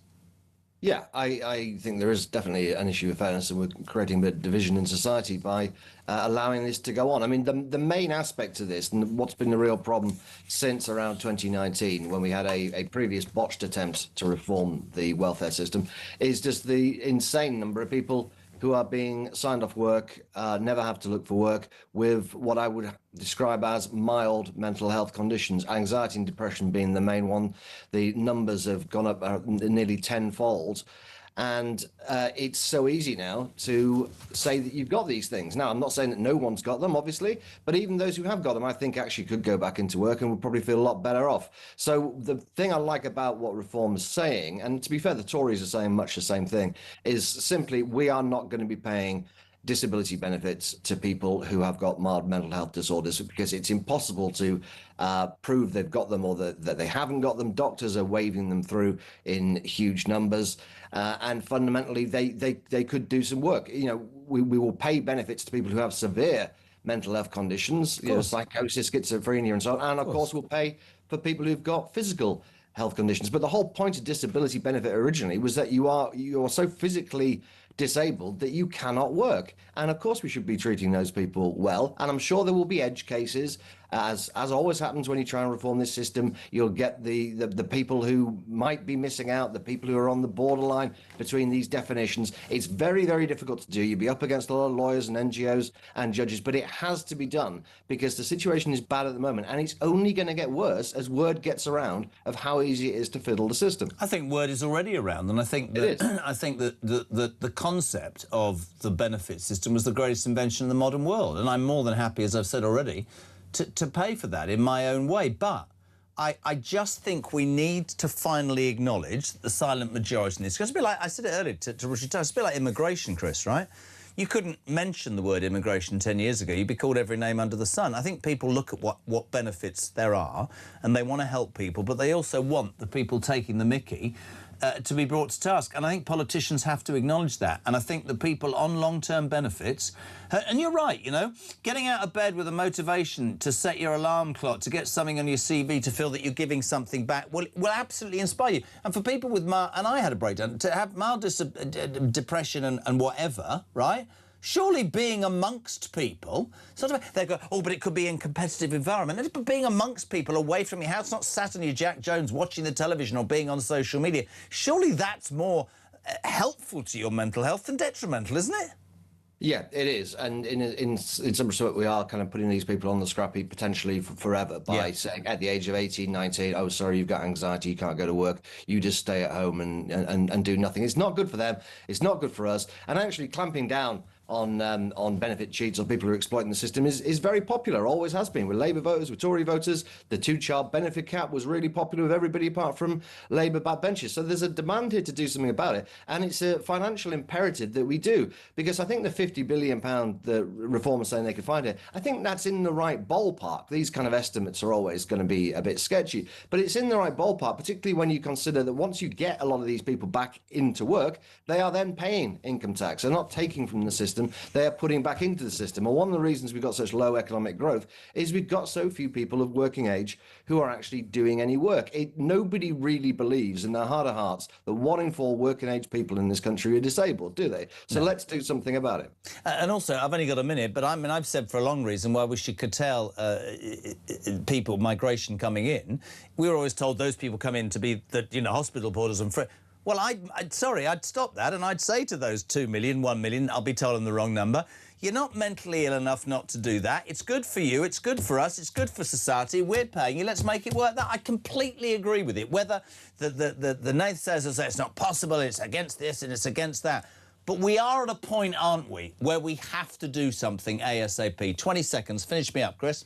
Well, yeah, we've been using mass immigration as a way to compensate for the fact that people born in this country are no longer going to work. Yeah. Mass immigration isn't very popular. People abusing the benefit system isn't very popular. So you would think that the kind of thing that Reform are proposing would be popular. Hopefully the other parties will get on board, have a serious discussion about doing something similar. Great to have you on. Christopher Snowdon, thank you so much indeed from the IEA. Almost 8 o'clock. Sarah Pochin, Reform's First Lady, kicks off the next hour. Back in 3.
his own Farage Fest last night, which was held in a paddock about 12 miles from where I am here at the pier.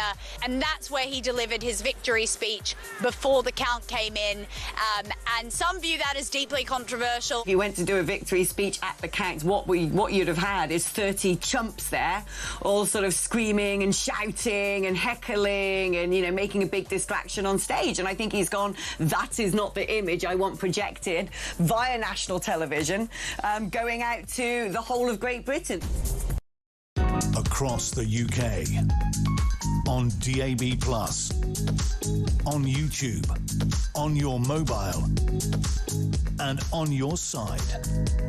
This is Talk.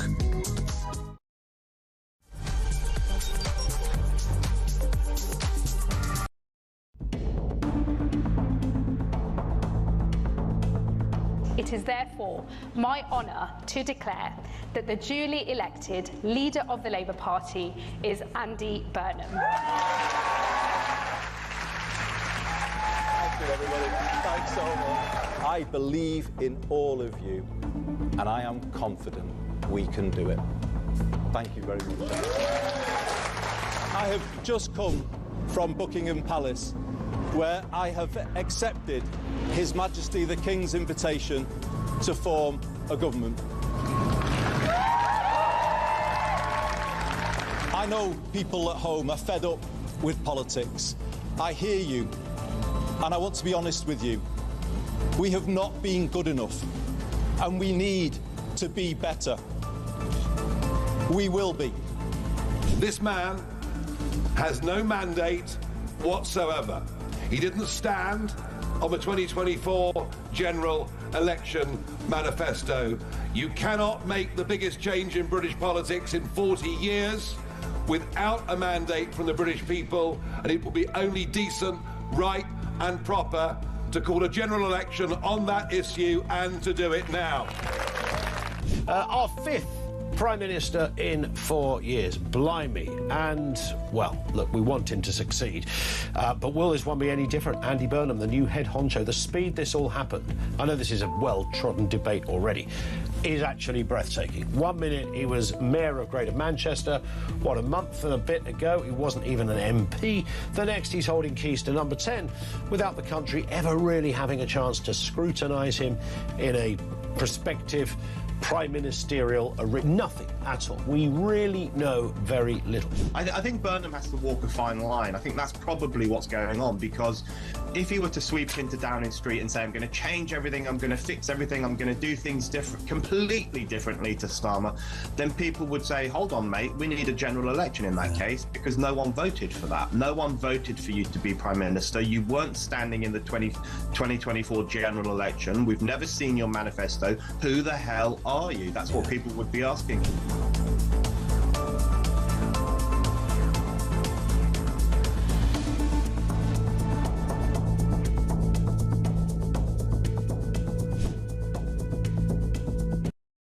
Across the UK, on DAB+, on YouTube, on your mobile, and on your side. This is Talk.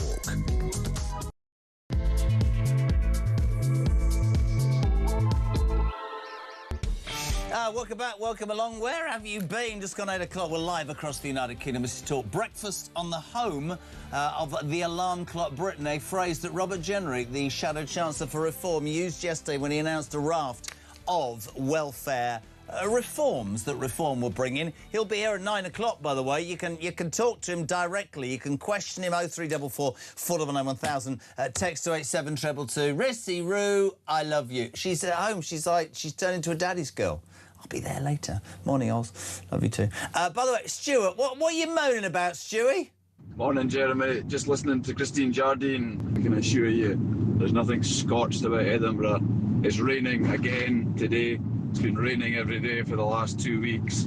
And it is 14.5 degrees in the car on the way to work this morning. So, don't know what she's talking about, but she's talking absolute nonsense. Brilliant. Happy England. What are you waking up to? Well, are you waking up to the fact that Reform UK's second-in-command, Richard Tice, has been blasted this morning? He's all over the front of the Mirror. When asked yesterday about net zero and the heat wave, he went, it's not all doom and gloom. Enjoy the heat wave. It's good for English wine, and the left have gone nuts. Doesn't he understand there are wildfires and... Yes, of course he does. Do you know, honestly, you miserable sods, he's making the point that net zero, which is going to cost £125 billion, he's making the point that, you know, yet again we've heard today that the government are going to kick down the can down the road about drilling in the North Sea because the optics don't look good. We're skint. There's a resource. Stop spending it on chasing something that nobody gives a toss about and spend it on people in this country who are skint. That is surely the point. I'm going to decombust. It's been too long. We've been apart for weeks, and she's taken on the role, I don't know, of just spending time with lots of other men, but we're back together. Sarah Pochin, the First Lady of Reform, good morning. Good morning, Jeremy. I've missed you, of course. You're there and you're very, very, very wonderfully tightly organised and very efficient kitchen. Have you had a nice summer, SP? I've had a lovely time, thank you very much, but I am back and raring to go. When does Parliament, when do you lot start to sit in those green seats again then? When does that happen?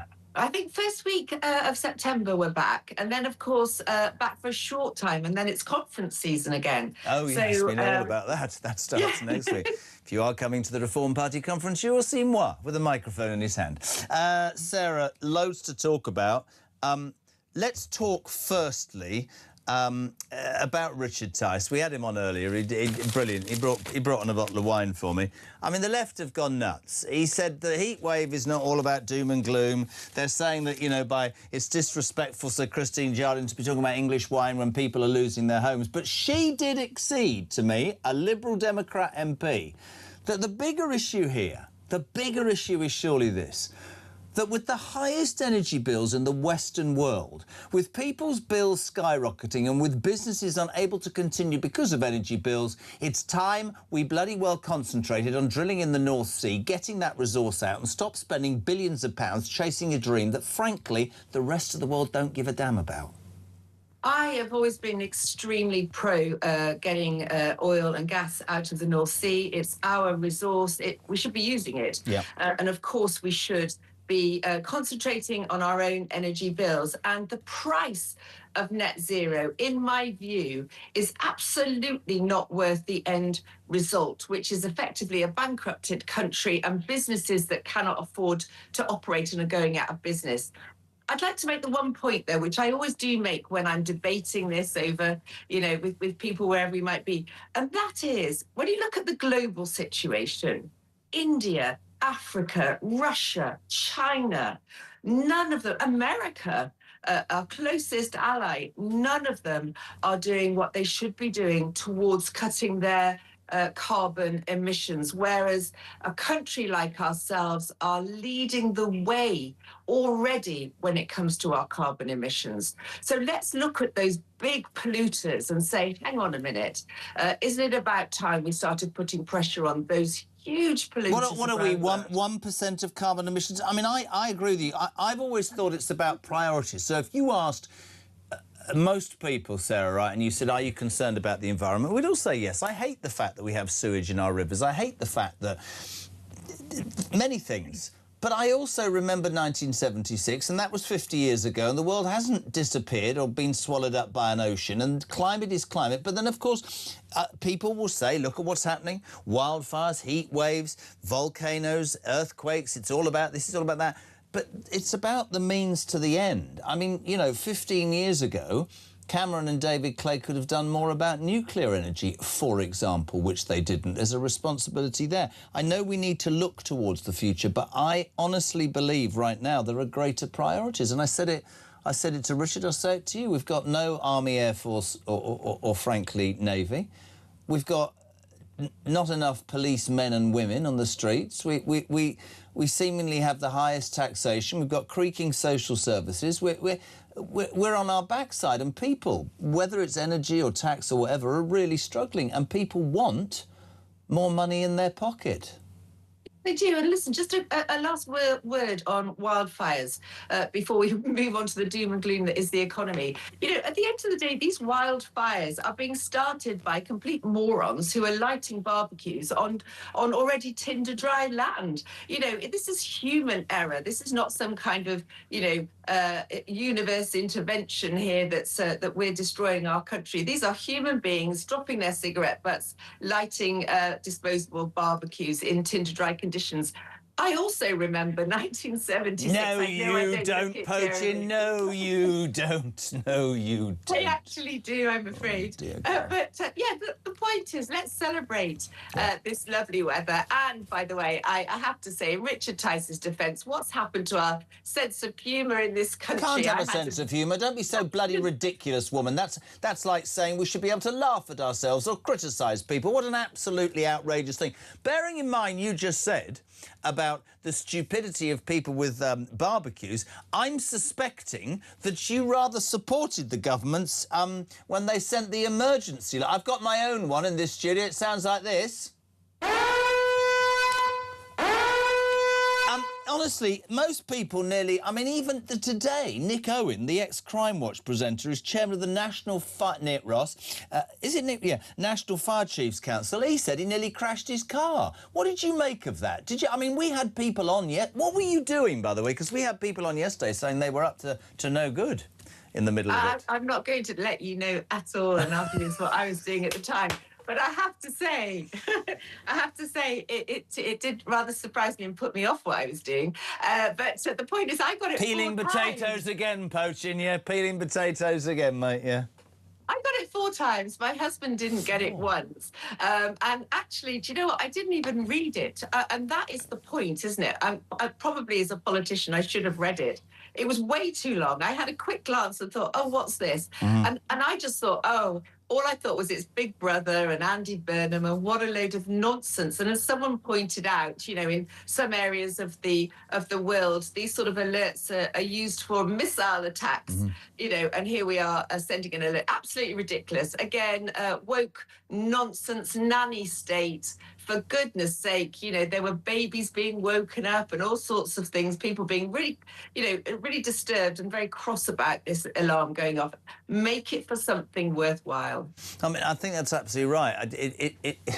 Apparently he wasn't even in the country, and it was old Louise Haigh, and you know she was done for fraudulently saying her mobile phone had been stolen. Somebody yesterday rang in and said, do you think she'd set the Find Me on her current mobile, and that's what had set the whole thing off, which is quite funny.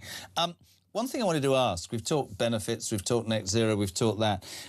We've had quite a lot of response on this show about the Jason Arday situation, the former Cambridge professor who died on Friday. Now, you might disagree, might not. Last night there was a stand-up to racism organised vigil in Trafalgar Square. 30,000 people gathered, and most of the MPs, friends and campaigners who spoke talked about how this was down to a media onslaught, how it was racist-based and it was unfair. I just want to say what I think, and then I'd love your take. I mean, this is a tragedy. Nobody wants to think that anybody gets to a position where they see no way out. However, for all the people jumping up and down and blaming the press, right? And I've been in the eye of a press storm, right? And if you... For me, it's about the people that we haven't heard, the faceless people in institutions who have put him in that position, believed his story. You're not going to tell me that Cambridge University didn't check the validity, and you can't tell me whether Cambridge University didn't know what they were doing because they announced his appointment in a press release, Sarah. They've made a massive thing. In my mind, they've built him up and put him in a position he wasn't qualified to do, and they could be held responsible because the light was going to be shone on this man, and they put him in that position. What's your take on that? Well, look, my view is that this was a man who lied about his previous achievements, who lied about his qualifications, who accepted positions of responsibility. He was in charge of young people's education and, you know, the debating that goes on in universities. And he was a complete and utter fraud. So I'm not quite sure what we're feeling sorry about. I, of course, sympathise with anybody who, you know, this has happened to, and I think he did commit suicide, I think. I'm not sure if that's been said. I'm not sure. But the point is look, you know, I sympathise with what's happened to this man, but he was a fraud that pulled the wool over the eyes of institutions that were so stupid and so obsessed with ticking boxes that they let that happen. But that's my point. My point is, yes, it's tragic, right? And there was flaw. I completely get it. But are you telling me that an academic institution like Cambridge doesn't check the validity of somebody's background? And I suspect they knew this, and I suspect this is DEI box-ticking, trying to look good, which is why I said the point that they announced his appointment in a press release. I mean, that's never happened before. It's a tragedy, but I think a lot of people, not just, what do they say, the right-wing press, need to look in the mirror. I mean, I really do. I really do. I don't understand what the vigil was about, to be honest. What point are they making? This has got nothing. No one's being racist. The fact is that, yes, this was a black man, but he was a complete fraud. So I don't understand what this vigil is about. Are these people protesting or standing there in Trafalgar Square? Are they saying that it's okay to lie about your qualifications, to lie about your CV? Look, you know, we spend a lot of time, don't we, ripping apart the Labour front bench for lying about their CVs, and yet here we are saying it's okay to put the education of young people in the hands of somebody who's a complete and utter fraud. So listen, I don't understand this vigil. I don't know what point they were making. I don't see that there's any racism involved here by the press or by anybody else. You know, this was somebody who was found out. And yes, I do think that institutions like Cambridge have utterly embarrassed themselves, let people down, meant to be one of the finest universities in the world. And look, they've been exposed as a box-ticking institution that cares more about saying, you know, it has the right quota than it does about the right quality. It's quite interesting. A person that we both admire, Sarah Vine. Jason Arday's death is a tragedy that should force everyone to pause for reflection, starting, says Sarah Vine, with those who thrust him into the spotlight for their own ends. Absolutely spot on from Sarah Vine. 8:15. So now, Sarah Potion, very, very, very, very important questions.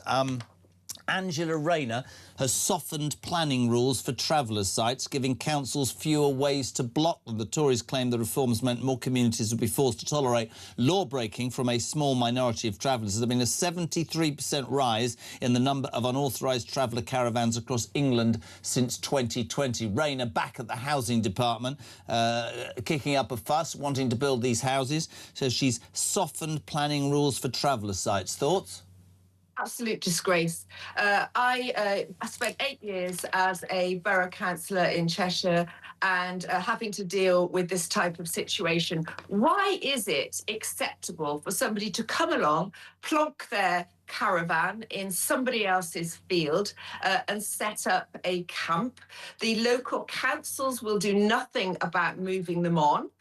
And eventually what happens is you'll find they'll put a road in or they'll start to put fencing in and they become established and they are there forever more. Why is that acceptable to people like myself who have to pay their council tax, pay all their bills, and yet if I go and plonk a caravan in someone else's field, I'm allowed to get away with it? I think a lot of people would agree. We love your thoughts on that. 0344 499 1000.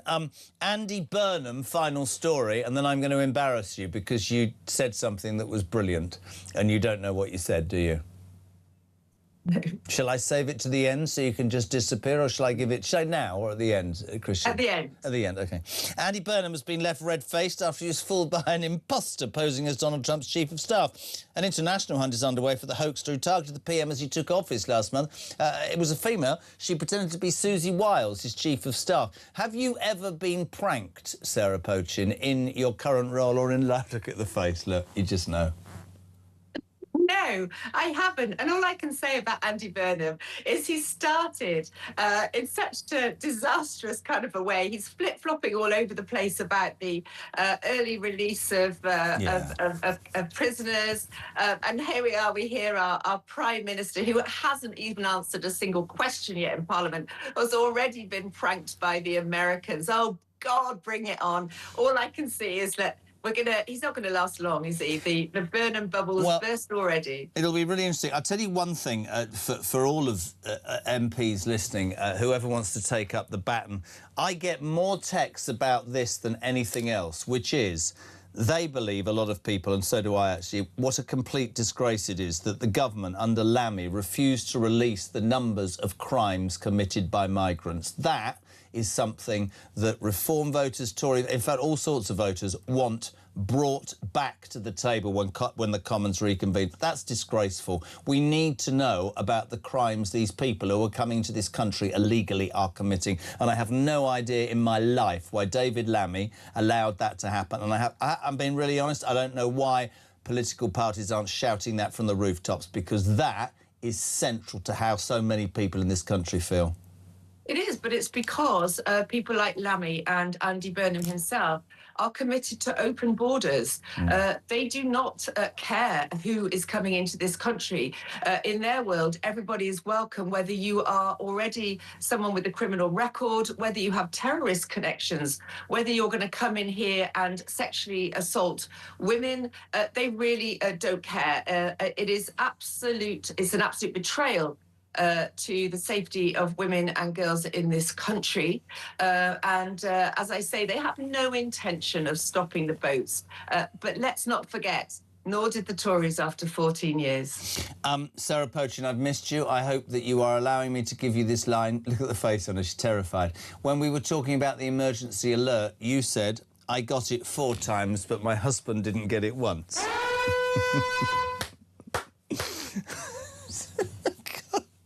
She said. She's gone. Bless you. Thank you so much. You can't speak, can you now?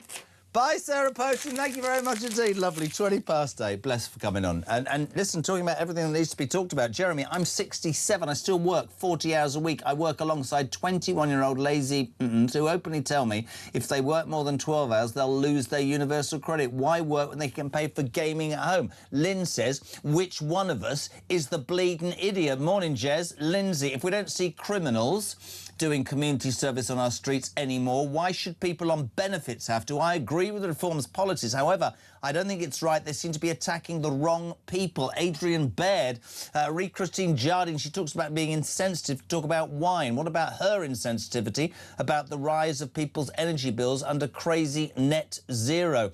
Liz is in East Kilbride. I just want you to know here in Scotland we had approximately 2.5 weeks of summer climate change. Not in Scotland. Love talk, says Liz. Thank you very much indeed. 0344 499 1000. Steve from Skegby. Has he written that wrong? Is that not Skegness? Listen to your show this morning and the discussion about the heat wave and drought. My weather app has constantly displayed rain in Scotland for the last month. It's called Weather.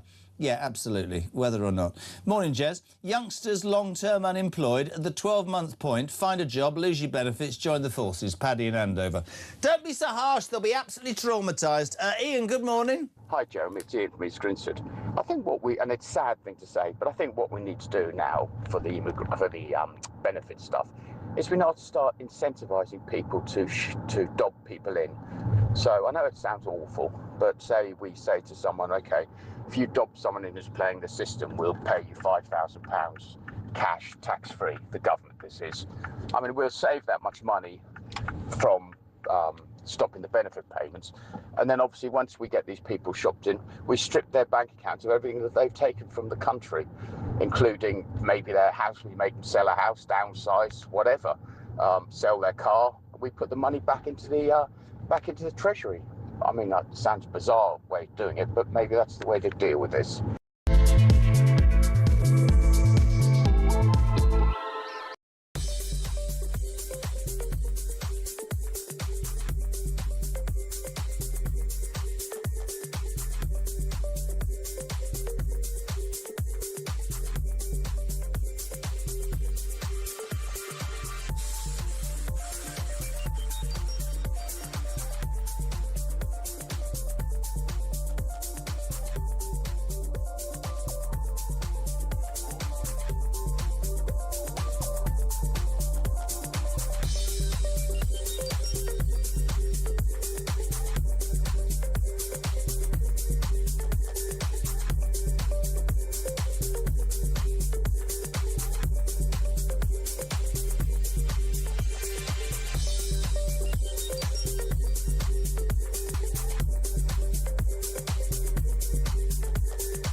there are many communities in this country who want large numbers of men from very different cultures who've come here unlawfully, paying criminals.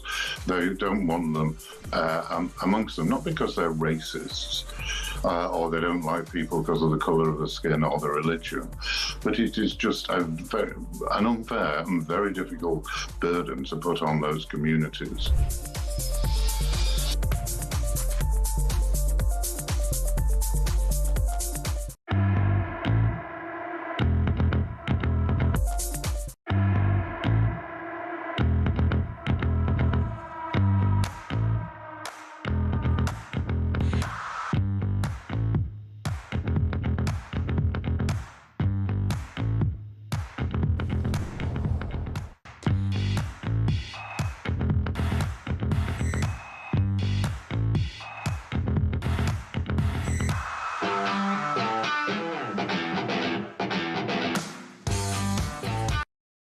Across the UK, on DAB+, on YouTube, on your mobile, and on your side.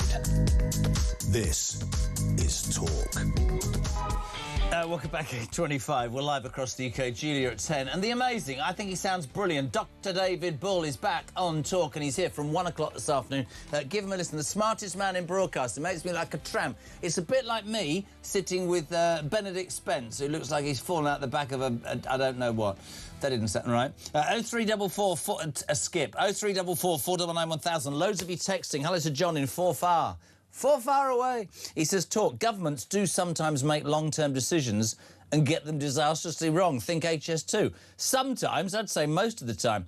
We were talking earlier, weren't we, about Andy Burnham being pranked, which sent you all into a spiral.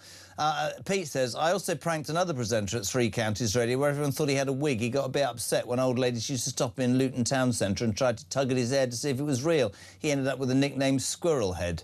Brilliant.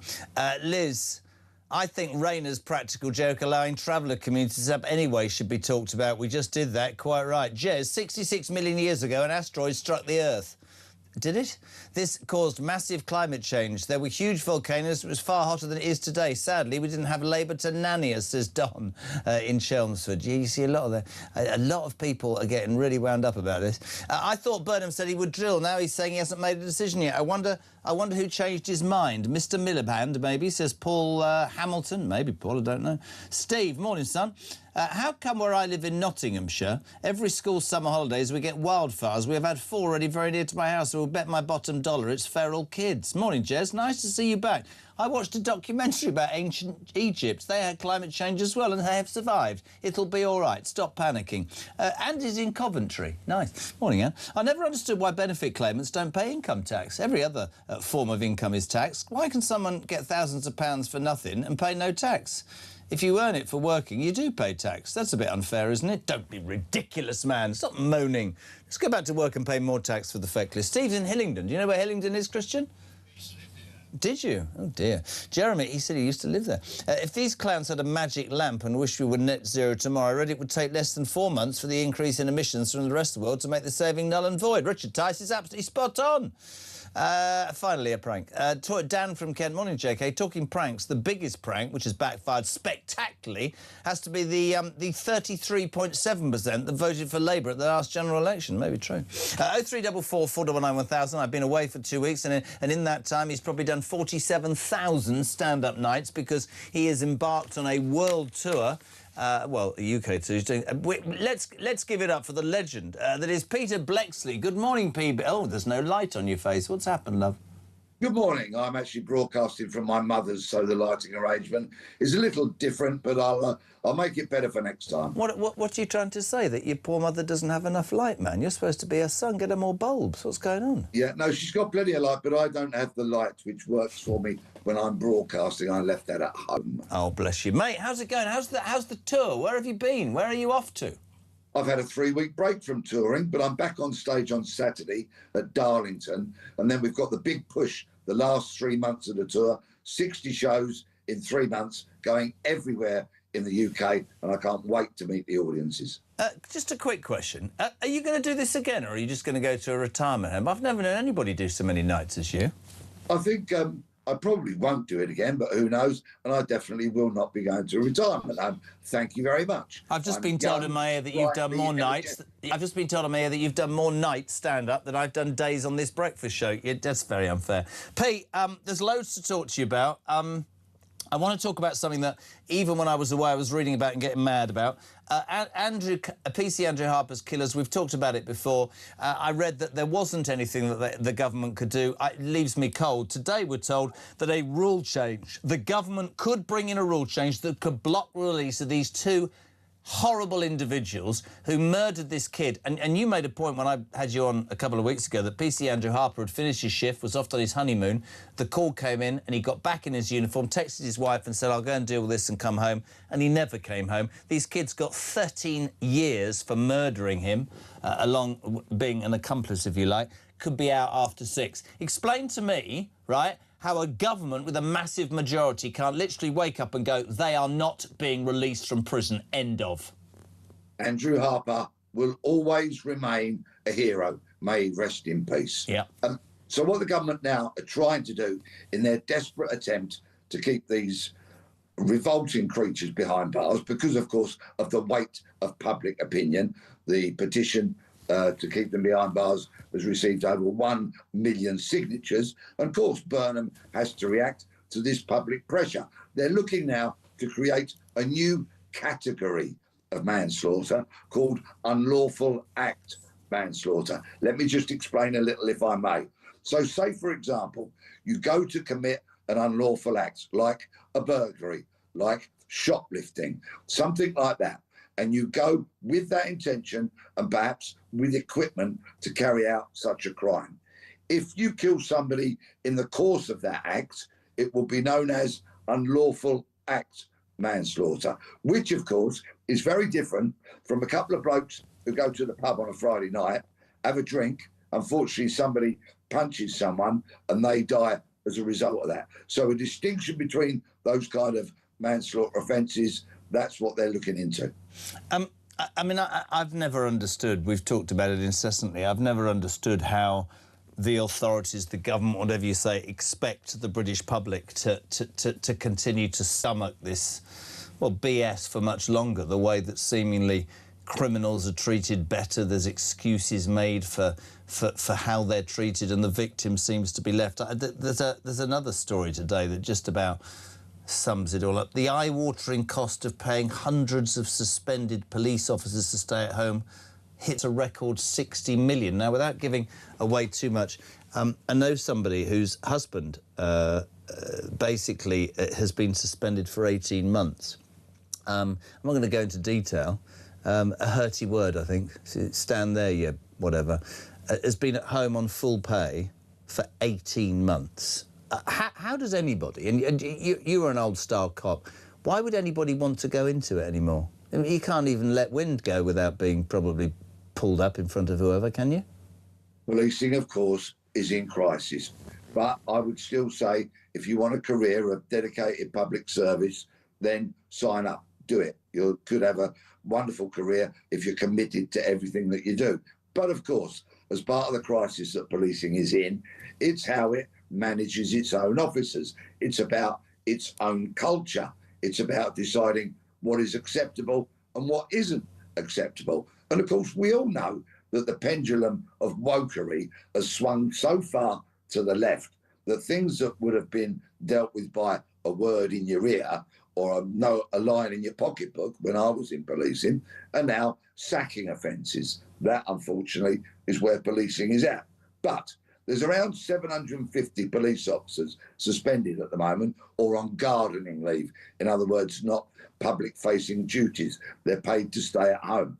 And the eye-watering bill has hit 60 million. So what does that tell us? Well, the discipline process is too slow, too clunky, and needs to be speeded up and improved dramatically.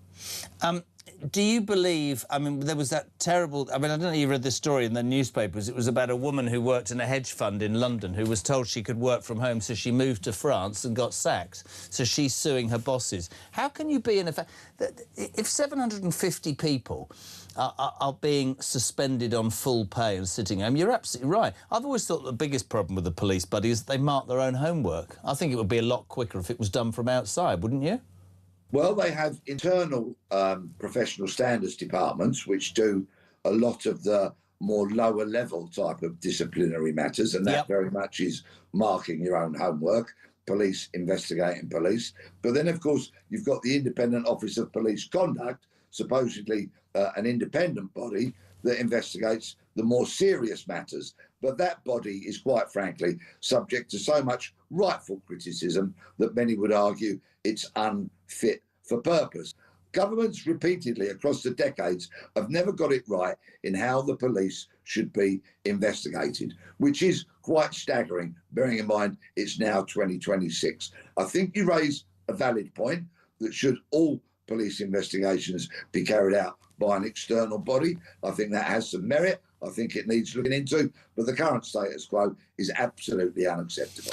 Mate, there was a story yesterday which is utterly brilliant. I'm going to play a video footage because I'd like your professional opinion on this. Police, in trying to arrest this guy, you can see pictures of him on the roof there. He's lying on the roof. They're trying to arrest him. Look, in riot gear, they go up. You can see this happening now if you're watching on YouTube. They grab him and they pull him off the roof and they put his trousers down. As he comes off the roof, his trousers are pulled down and there he is, swamped by all these men. Was pulling suspects' trousers down common practice when you were in the police, Pete? This self-indulgent idiot, who's now been charged with a raft of offences, took up huge amount of police resources, disrupted his neighbourhood, caused a lot of chaos in the community, deserves everything that came his way. And I sincerely hope he will be handed down a very stiff and lengthy jail term so that all the public money that was wasted on attending to him and his self-indulgent nonsense will make him think again. Did you pull trousers down when you arrested people? No comment. Final thing, don't know if you heard about this, Andy Burnham is your new Prime Minister, Pete. I know you're delighted about that. He got pranked overnight, a few weeks ago, by a hoaxer pretending to be Susie Wiles, the Chief of Staff for Donald Trump. They're all saying that's not great. Tell me you've been pranked or you've carried out an amazing prank in your time as a police officer. The audience would love this. You must have done that. Best prank you ever did on somebody? I worked undercover for over 10 years. I pretended to be a gangster. I bought millions of pounds worth of drugs, weapons, counterfeit currency, lorry loads. I pranked more people than you can shake a stick at.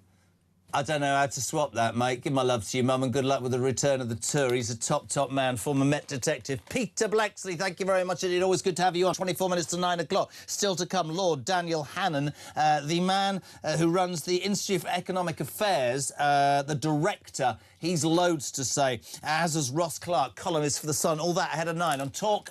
What do we say? Morning, Flynn. Good morning, Jeremy. I don't know if it's me being thick, the water situation. I'm sure we live on an island surrounded by unlimited amounts of water. I know it's seawater, but you can convert seawater to fresh drinking water. I don't know what the deal is.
across the UK. On DAB+, on YouTube, on your mobile, and on your side. This is Talk. Welcome back. 20 minutes to 9 o'clock. 0344 499 1000. Text to 87222 if you want to be on. In the next hour and 20 minutes, breakfast till 10. I've got a very, very strange thing in my ear. I don't think this is working. Hold on a minute. Till 10. I've got a very, very strange thing in my ear. I don't think this is working. Hold on a minute. Let's have a go. What is happening here? Do apologise, everybody. Oh, no, we've got a... I don't know what's happening. The sound's all gone very low, but we'll have a go. Let's say a very good morning to the independent peer and Director of Institute of the Economic Affairs Organisation, Lord Daniel Hannan. Good morning. How are you, sir? Good morning to you, Jeremy. Nice to see you. Very good to see you too. So much to talk about. There's furore this morning on the front of the Daily Mirror. Richard Tice, disgraceful. Had him on the show earlier. When asked about the heat wave yesterday, launched into a stout defence of, how he feels net zero is a waste of money, and said, come on, enjoy. It's all doom and gloom, and it's good for the English sparkling wine. And the left have gone absolutely nuts. But it has focused, I think, a lot of people's minds on net zero today. There are sort of 3 or 4 things, Daniel, that people seem most concerned about in this country, understandably. Immigration, energy costs, I think, most definitely the welfare budget, but also net zero. £125 billion in the next few years to achieve a target that means what? 1% of carbon emissions across the world. The naysayers will say, look at what's happening climate-wise. Other people, I'm one of them, says, hold on a minute, we're skint. We've got no money. Let's start drilling in the North Sea. Let's, yes, be concerned, but let's get our priorities right. Where do you stand on that, my friend? Yes, I think there's been a massive shift in attitude over the last 20 years. Net zero was very popular, not just with the politicians, but it polled very well 20 years ago. And I think that's because 20 years ago, you could argue that somebody had to take a lead and that if Britain showed kind of moral leadership, the rest of the world would follow. They'd copy us. In fact, we can now see that the only thing that almost every other country has learnt from us is what not to do. So there is a futility with pushing ahead on our own with minimal impact, because, as you say, it's 1% or less of the world's total emissions. And indeed, we have done more carbon reduction than any comparable country. So I think there comes a point when you have to say, if we have failed to stop the carbon emissions that would slow climate change, then what can you do to adapt? And I think that's a perfectly reasonable conversation that we should all be having. And we should also say something else, which is that climate change, almost by definition, is going to have positive and negative aspects, right? So Richard Tice is not wrong about that. If you absolutely refuse to see that there could be any positives, if you rule that out, then you're not really coming at this as a scientist, you're coming at it as an evangelical. It is about, though, is it not? It's interesting what you said. I feel people are more prepared now to jump up and down and have their say. And I do think, this sort of hand-wringing, let's lead the way. For years we seem to welcome people, give the most money to everybody else and have people come here and I think people have hardened, as you said, to hold on a minute, I'm doing all the right things here. I'm paying my bills and paying my tax and bringing my kids up and not committing crime. And that's why I think people are so angry about immigration. I think it's why they're so angry about, finally, the acknowledgement there are feckless people taking advantage of the welfare system rather than sitting there going, yes, it is the greatest invention of the modern world, but actually we need to understand the system's being taken advantage of. So many things need change in this country. I've so much I want to ask you about. Reform yesterday, Robert Jenrick in a pair of glasses. I thought he started to look like Andy Burnham, actually. I would put that to him at 9 o'clock. He was talking about how Reform have a plan to save £50 billion, Daniel, off the benefits bill. I think, again, everybody's view has hardened on that. And finally, people are accepting that there are people who are taking advantage. We got a lot of kickback, though, yesterday from genuine claimants going, what does this mean for me? And I guess you'd agree with me. If you're going to improve a system, for example, seeing people face-to-face, thank God again, it proves, I guess, or hopefully it will prove, to benefit those people who are genuine, who will be missing out because the money is being taken by other people. Am I right? Yeah, I mean, but we should say something, and it's a hard thing that needs saying right at the start, which is that in a country the size of ours, wherever you draw the line, there are always going to be people on the wrong side of it. There are always going to be tough cases. There is no welfare system that you could possibly have, no set of rules in a nation of 70 million, which will not result in some deserving people losing out and some undeserving people qualifying. And that is intrinsic in having any kind of benefit system at all, right? The perfection is not for this life. So having those people phoning your show and complaining does not invalidate a reform. No. So that's the first one, and that's a really important point to make. Having said that, yes, it is really encouraging that now both the Conservatives and the Reform Party, although they're attacking each other, are reaching quite a common position on this. So as you'd expect, the Tories are saying reform is being unrealistic. There's no way they'll save 50 billion. It's a figure they plucked from the air. And Reform are saying you're being too unambitious. And that's great. I love the fact that we're having that debate. But if you look at what they've got in common, taking benefits away from foreign nationals, giving people support in kind rather than just cash handouts. By the way, really worth dwelling on that for a moment, right? If you have got, say, anxiety, how does £100 a week help your condition? How does it make you? I mean, I'm sure you'll appreciate it, but so would anyone else, right? So moving from cash to actual support, I think, is really valuable. Reassessing a lot of the claims we have, and disqualifying, this has been the big increase, disqualifying minor mental health conditions on neurodiversities as being equivalent to a physical disability. If we have now got to the point where 1 in 4 adults is classifying as disabled, then that word does not mean what most people understand it to mean. And I couldn't agree more. And you know, I always try and personalise this. That's how you do this job. And I had a stage 7 years ago, I had a breakdown. And I would never disrespect anybody who's been in that position. I was there, right? But you will never convince me that 8 million people have mental health or disability in this country, and you will never convince me that people who have mild anxiety and mild depression, somebody once described depression to me as this A to Z.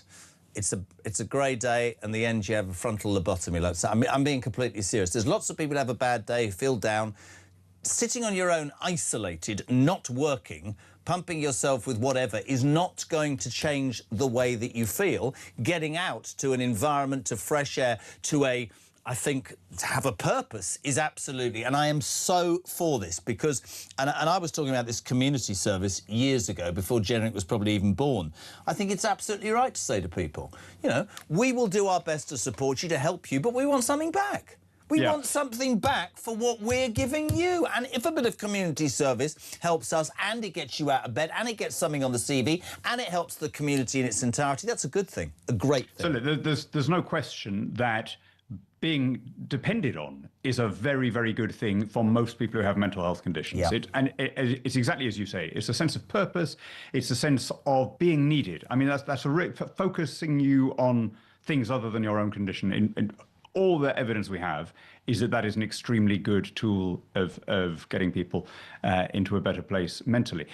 I'm slightly sceptical of the community service thing because I think the cost of it could be so astronomical. Robert Jenrick said 330,000 people are in this condition who could, if they all turned up, can you imagine the total chaos of trying to get councils to find stuff for them to do? So I think there was a little element of the thick of it. There was a little element of Malcolm Tucker about that, because he's saying something that is going to poll very well, it's going to be very, very popular, but may not be practicable. And if it were practical, it would be very expensive. But I think the general principle that you just said, that people should not expect unconditional benefits, I don't think anyone listening is seriously going to disagree with that. Final thing for you, and I love having you on the show, and I mean that. We wanted to know from everybody, where were you when that emergency alarm went off last Friday, Daniel? I was like everyone else, gnashing my teeth, thinking, what kind of a useless, servile people will support this kind of nannying from their government? I mean, did I really need a shrieking alarm to tell me not to go around starting fires? If there really were an emergency, if there was some incoming Iranian drone or something, you know, we've cried wolf now, haven't we? Well, we have cried wolf, and in fact, hundreds of thousands of people have now sussed out that they're going to turn off the alarm so it doesn't actually work, which is utterly, utterly appalling. But listen, great to have you on, my friend. Really, really appreciate your time as ever. We'll have you on again soon. Thank you so much indeed. Lord Daniel Hannan from the IEA, Director of the Institute for Economic Affairs. Top man. Are we going straight to Ross? 12 minutes to 10 or even 9? Can't tell the time. So a very good morning to Sun columnist, the lovely, wonderful Ross Clark. How are you, Ross? Good morning, Jeremy. How are you? I'm trying to find your article this morning. Nobody's told me what page it's on. Do you know what page it's on? Usually page 12. What, 12, is it? OK. Hold on a second. Just talk amongst yourselves. Here we go. Fantastic. This is my man. Man always talks about great things. Water companies want to push up our bills whilst rationing use. Imagine if Tesco's jacked up the price of carrots to stop us buying them. Brilliant, man. Brilliant, brilliant. I thought it was slightly ironic that we arrived at work this morning to say that Wessex Water, Ross Clark, for the first time in 50 years has launched a hosepipe ban. And last night it started to pee down with rain.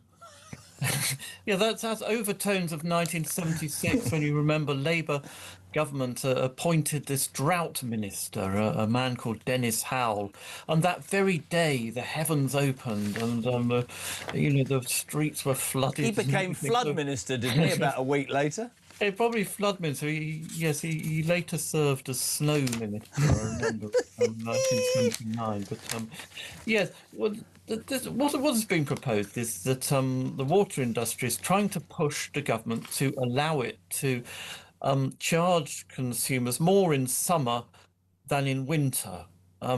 Trying to extract more money from us, in other words. There already is a pilot scheme sort of along these lines run by South West Water where you can opt in. It's not compulsory, but you can opt in to pay a slightly lower rate for so many litres in summer, but then if you go over that rate, then you get really punished by being charged a sort of excess rate. But what's being proposed is this very, very crude sort of mechanism trying to sort of relate demand to supply. But I mean, it's ultimately failed because 40% of British homes still don't have water meters, so you can't sort of impose extra charges on those properties. No. In summer. They got a sort of all-you-can-eat buffet, but without the staff to sort of glower at people who try and stuff too much food in a doggy bag. I couldn't agree more. And the point about these water companies, and I probably sound a bit earthy for me,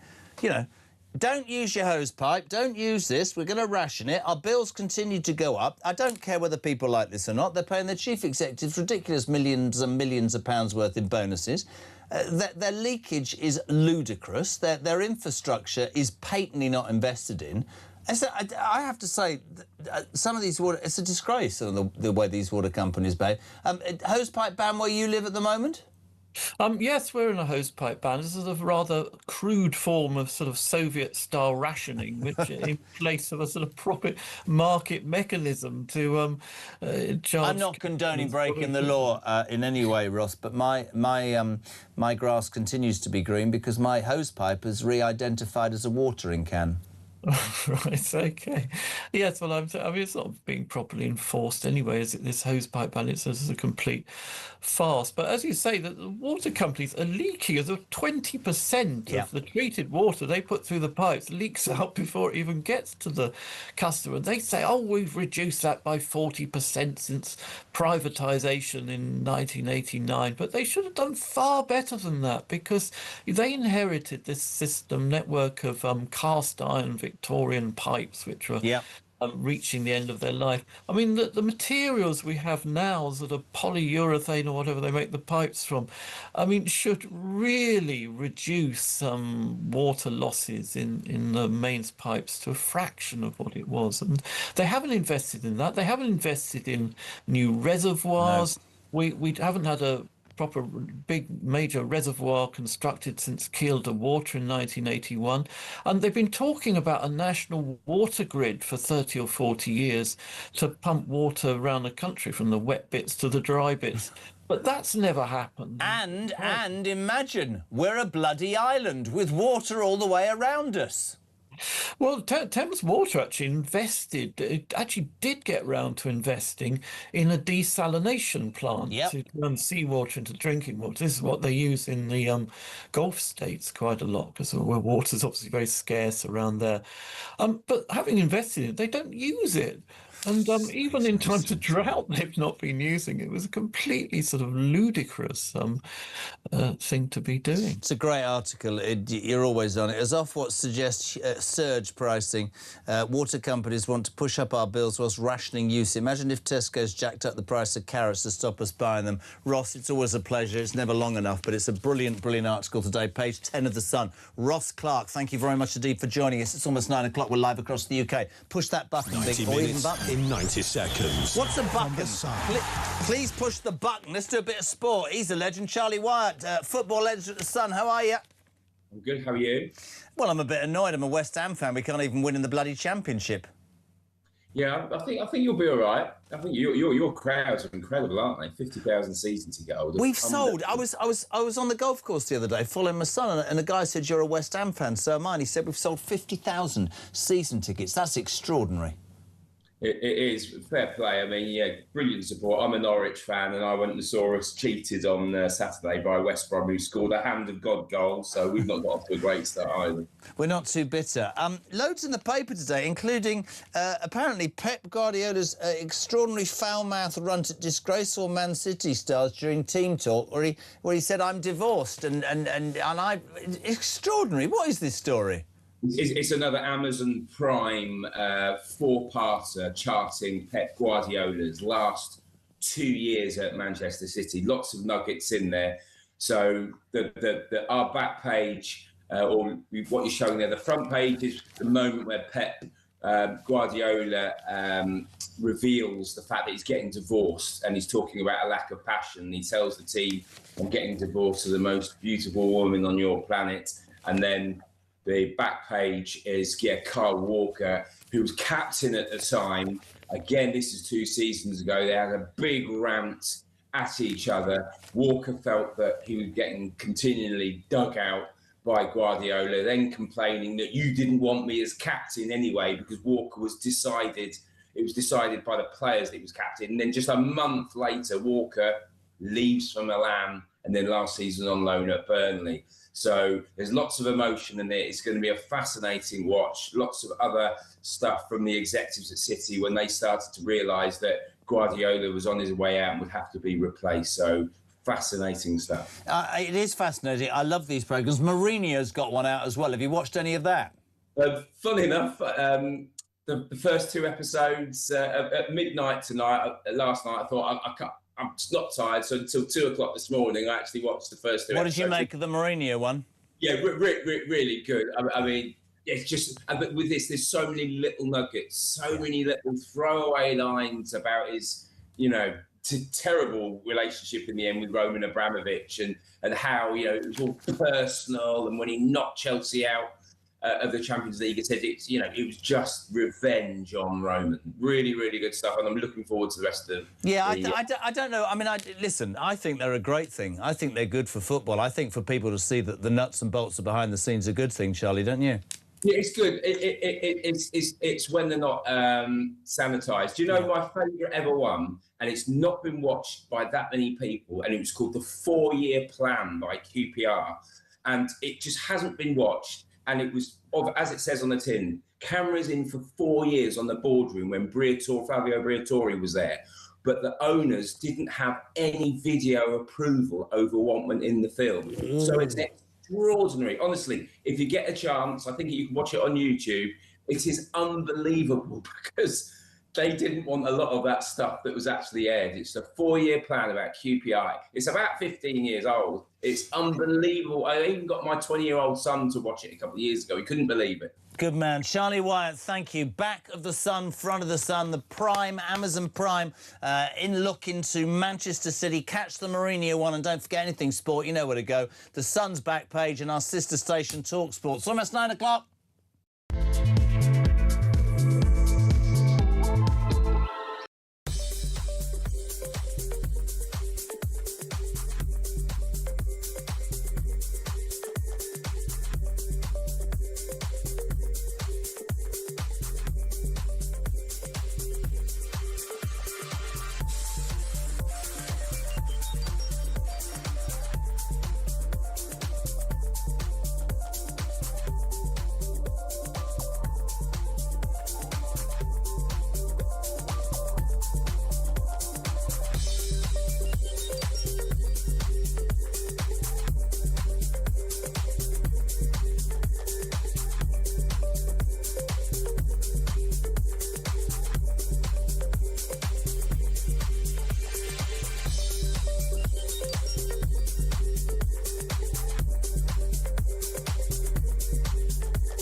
million donation problem, which kind of triggered this whole by-election, is that an issue for you? No.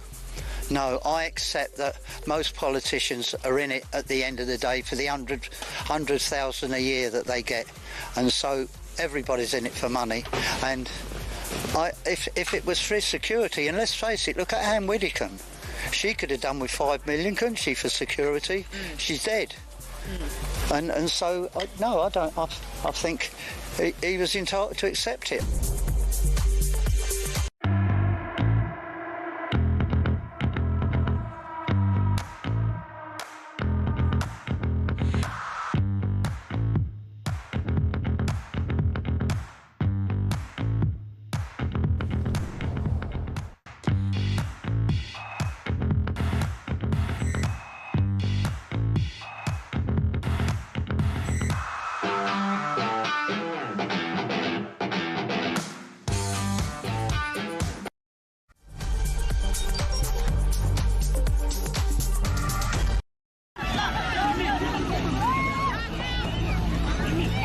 Secretary has brought forward a very rigorous plan in relation to this, and let's remember, of course, the numbers can fluctuate, but overall boat crossings are down quite significantly year on year, so that does suggest that the plan is working. We've just witnessed drone footage of the French authorities handing out life jackets to illegal immigrants and then waving them goodbye as they head on their way towards the UK. So the French are actively helping and facilitating illegal immigration. In addition to that, the French forces did nothing to stop that huge migrant dinghy. In fact, the dinghy came out, then it went back to the beach to pick up even more illegal immigrants and then departed for a second time. During all of that, the French did nothing, and they even handed out life jackets and waved goodbye as these illegal immigrants head towards the UK. I think that's terrible. I mean that anyone who did cross the channel and arrive in Dover could be immediately deported within around about a week. Give that a second, he's just dragging a line by the look of it. Is that a warning shot towards us? I don't know. Well, I was trying to work out. Okay. The French officers could clearly see we were conducting an interview on the back of the fishing boat. They sailed extremely close to us and started firing gunshots, 11 live rounds. We could see the bullets hitting the water behind our boat. They weren't firing before their approach. They weren't firing afterwards. There was no notification of any kind of training exercise. So it did seem to me to be an effort to intimidate us. The thing that I find, and I should say alarm clock Brits find so frustrating, Chris, and this is why I wanted you on this morning. Yesterday, finally, the unelected Messiah of Manchester stood up and said to consummate fury from most of us that Labour's plan to stop dinghy migrants is working. This, Chris, despite the fact that 1,000 illegal migrants have still come into this country in the last 9 days since he became Prime Minister. Je suis un député dans le Parlement du Royaume-Uni. Why have you allowed the migrants into the water? Why haven't you stopped them? Our order is to let them go like that. Your order is to let them go? We just have to say... Across the UK, on DAB+, on YouTube, on your mobile, and on your side. This is Talk.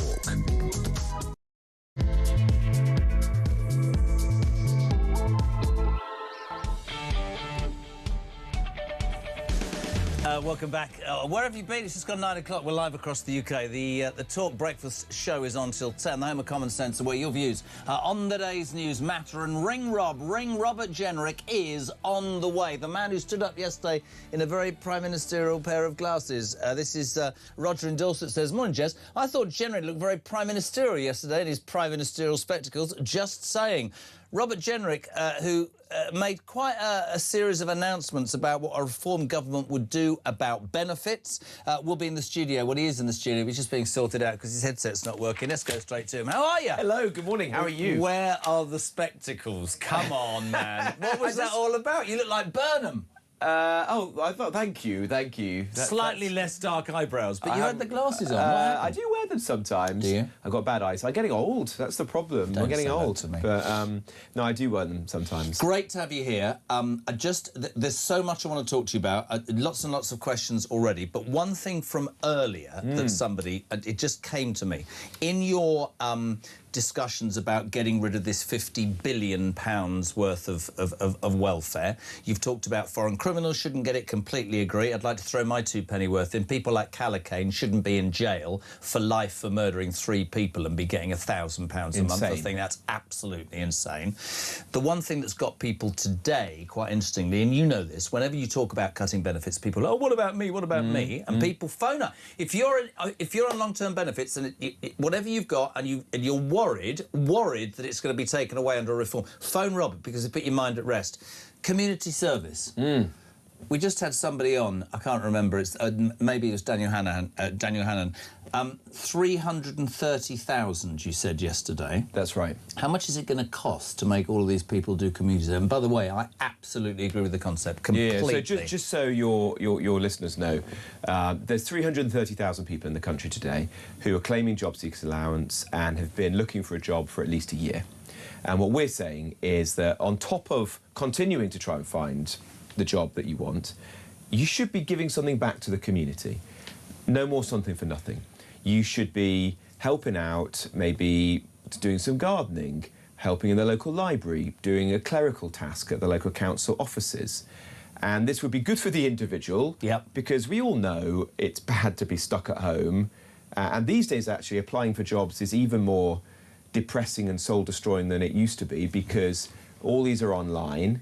You often got algorithms, you know, it's AI choosing who gets called for interviews and so on, so you very rarely even meet people in this process. And why not have people out and about doing something useful and as well as being beneficial to the individual and their mental health and well-being, be good for the local community. I completely Because we'll get agree. a whole load of positive things done. I mean, I feel it's a bit like the alarm clock Britain thing that you've nicked off me, because I've been saying this for 10 years, and do you know I'd go further? Sorry, this will shock you. It's the very reason I think we should shut our borders, because for years I've been told, as we have been told, we need these people to come into this country to be fruit pickers or hospital porters or whatever. Well, I would shut those borders and say to people who, you know, one of the greatest things you talked about, which I've been saying it for, it should be face-to-face. How can you possibly get 6 months off work by saying, oh, I've got slight anxiety, but filling out a form? It's completely crazy. Look, what we're saying is that if you want to claim disability benefits, and obviously there are many people who deserve them because they've got serious conditions, it's only right and proper that you have a face-to-face appointment with an actual clinician, like a GP, and that you make your case, you're properly assessed. And for the people who deserve the money, then obviously they will get it.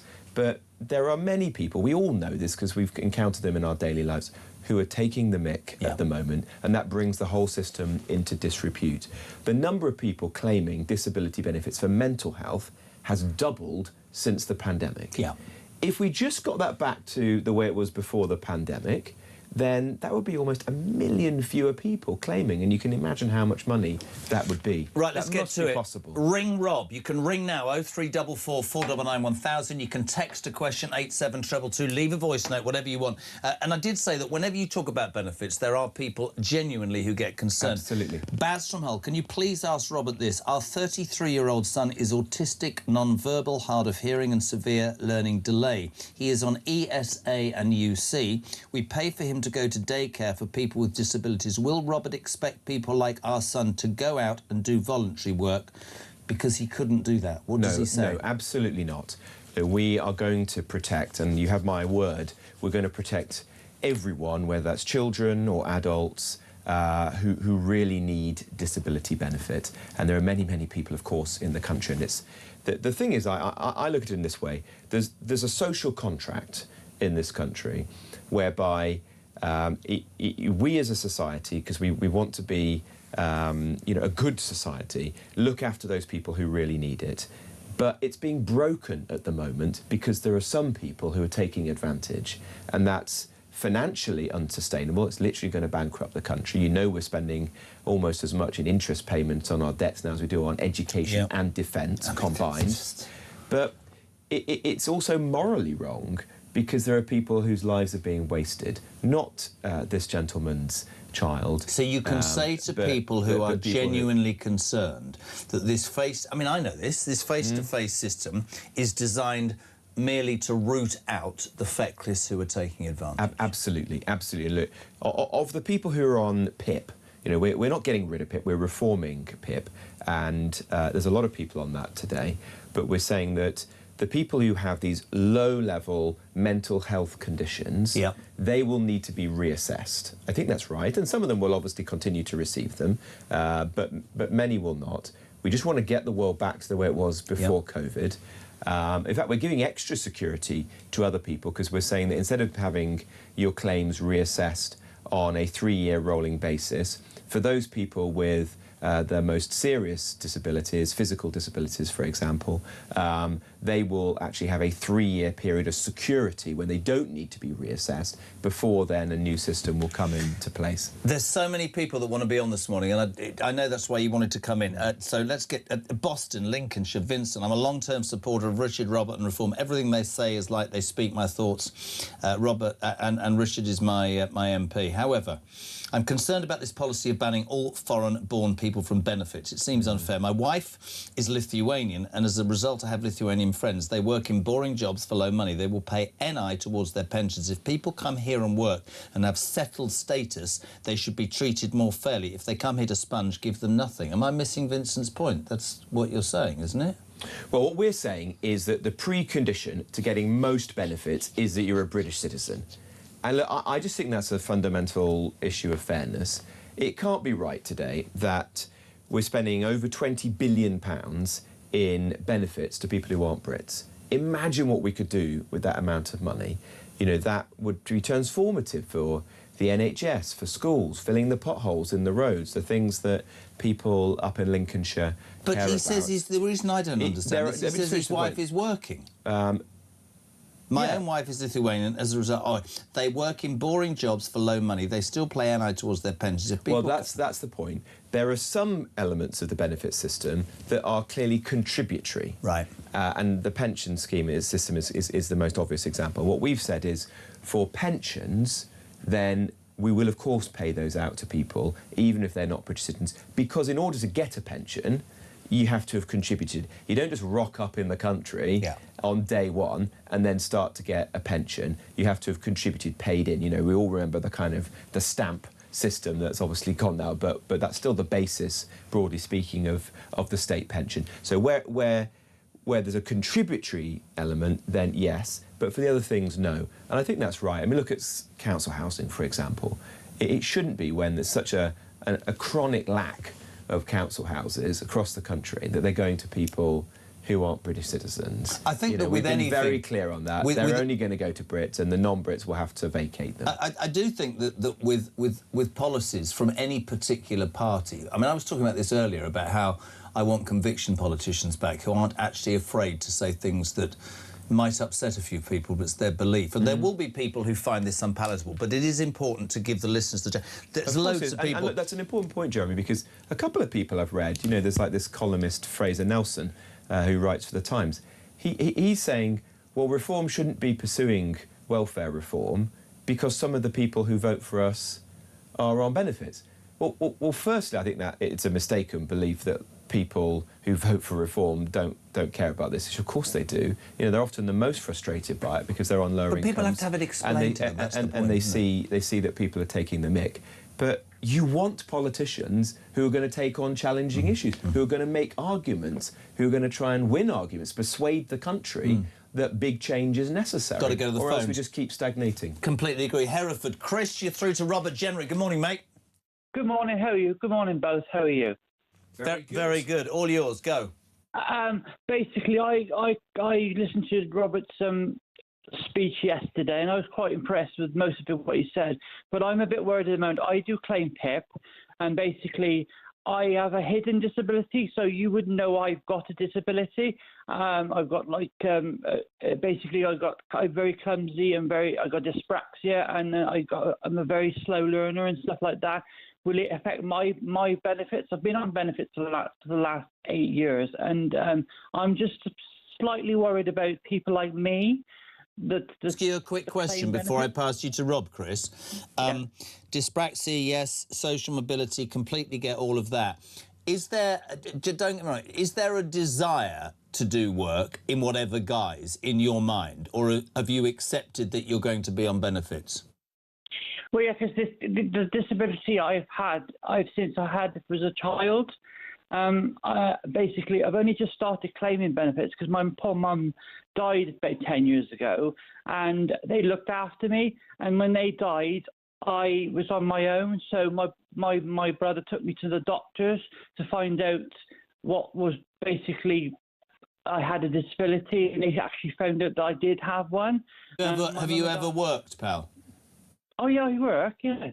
Yeah, Robert. I work part time. Jeremy, I'm not a stranger. I don't sit. Excuse my language. I don't sit on my bottom all day doing nothing. I do get out, but I just need that support because I live on my own. I'm vulnerable, and basically I do struggle in life sometimes. Really, really good, and glad you called, Robert Jenry. Yeah. Great call. Great call. Thanks, Chris. Look, what we're going to do is keep PIP, so that's not going, but it is going to be reformed. The primary focus is going to be on the mental health, the low-level conditions like anxiety, depression, and there are some things which are pretty minor, like tennis elbow, for which people are claiming benefits. Certainly not, by sounds of things, comparable to the challenges that you face.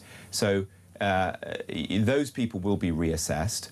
I don't know for certain whether you'd be reassessed or not. It wouldn't ultimately be the decision of a politician like me. It would be for a trained clinician, an expert in their field, like a GP, to do that for the government. But look, what I can assure you is people like yourself who've got real challenges, of course, genuine challenges, we want to support you. And the purpose of doing these reforms is to ensure that it's sustainable. So And can I also jump in, Chris? The reason I asked you if you work is you've patently got issues from childhood. You've been diagnosed, and yet you still have the gumption to phone here. You're still working. You are exactly the sort of person, in my humble opinion, that the system was set up to help. And I genuinely mean that, but it wasn't set up, and I'm sure you'd agree with this, Chris, to help people who wouldn't be doing the part-time work and wouldn't have gone to see the doctor and wouldn't admit they've got issues, but are basically sat there expecting the rest of them to wipe their backsides, as you said. Do you see what we mean there, bud? Yeah, as I said, when I was just diagnosed with this, I was actually had to see a psychologist, and it's no word of a lie. It took me almost 30 weeks to get my PIP. And I had to fill out. No word of a lie. I had to fill out a form about 40 pages long, and I had to see somebody to get diagnosed. And some of these people that are on PIP, that are claiming PIP, are just like filling the form out and just not speaking to nobody. And I don't think that's fair. Listen, Chris, thank you, mate. And Chris, if I could just finish on that one. Yeah, you're absolutely right. I mean, the current system is crazy that there's all these assessments that you have to do. What we're saying is let's simplify that so people are treated with dignity and respect. And we're proposing to have a single assessment. And if you need things to help you with your daily life, which it sounds like you do, like therapy, or if you had a physical disability, you needed like a wheelchair, a rail, instead of having to go to like a kind of big national organisation, we're going to give all that money to the local council. So you would go to Hereford Council and they could find somebody close to home who could do something that works for you, rather than a national service which feels very, very remote from most people.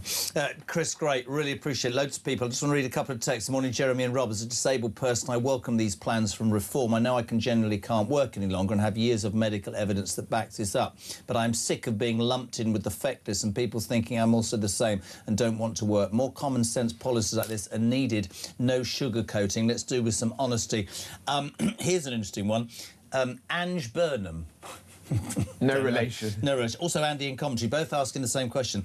Rob, I've never understood why benefit claimants don't pay income tax. Every other form of income is taxed. Why can someone get thousands of benefits and no tax? If you earn it for working, you do pay tax. Yeah, a lot of people have raised this with me, actually, since I took on this role at Reform, and it's certainly something that I'm interested in. I mean, the argument against it is you just get into a kind of pointless circular economy where the Treasury is handing out some cash and then is taking some of it back in tax. But it does seem mental that there could be somebody, because you do get these cases of households getting like 70 grand in benefits if you add everything up, which I think is completely wrong anyway. I personally don't think that anyone should be getting more benefits than, you know, the average person who's working. That was supposed to be the point of the benefit cap that the last government brought in, but which doesn't seem to be working properly. But there is the argument, well, if you're getting all that cash in, pay some tax on it. Is it something that Reform would consider looking at? I'm interested in the idea. I think the argument against it is just, isn't it really wasteful that the Treasury is paying the administrative costs of handing out the money. Pay out less then. And then, well, quite. I think the overall answer is probably people shouldn't be getting all this money in the first place. You know, when you go out canvassing and you meet people that you have to convince, you're going to have to convince our next caller. George is in Dundee. George, you through to Robert Jenrick. Hiya, how are you doing? Hi, how are you? Good. I was a Reform supporter, but after thinking about what you said yesterday, the last 24 hours, you've kind of lost a couple of votes in our household. I'll tell you the reason why. I take it you've never claimed benefits, right?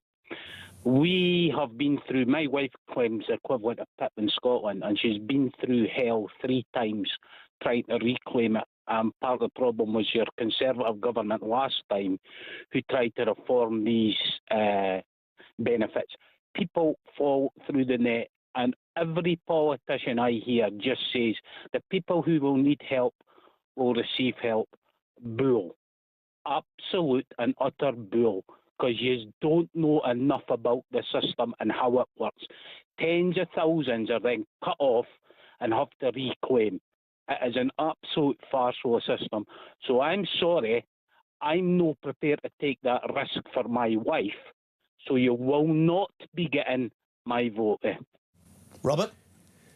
Well, if I can give you some reassurance, what we're proposing is to keep the current system of PIP. So your wife shouldn't be losing that, but we are going to reform it so that we get those people who frankly shouldn't be on it tennis elbow back off it and back into the workplace, which does not, I mean, I don't want to pry into your wife's condition unless you want to share it with us, but it does not sound as if she's one of those people who's taking advantage by any George, you would accept that people are taking advantage, wouldn't you?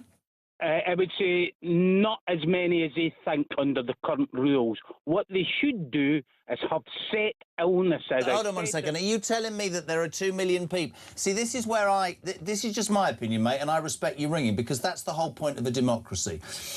The system was set up to help people like your wife. It was not set up, mate, to give people with tennis elbow the ability to sit on their arse and do nothing, or have 6 months off because they've gone online on a computer and ticked a box and they've got anxiety. And it strikes me, whatever the political party, I've done this with the Tories, I've done it with Reform, I've done it with the Liberal Democrats, whenever anybody talks about, truthful answer as a man here, right, changing the system, the genuine, which is what I said 25 minutes ago, the genuine claimants get really fearful and they think, oh my God, it's going to be taken away.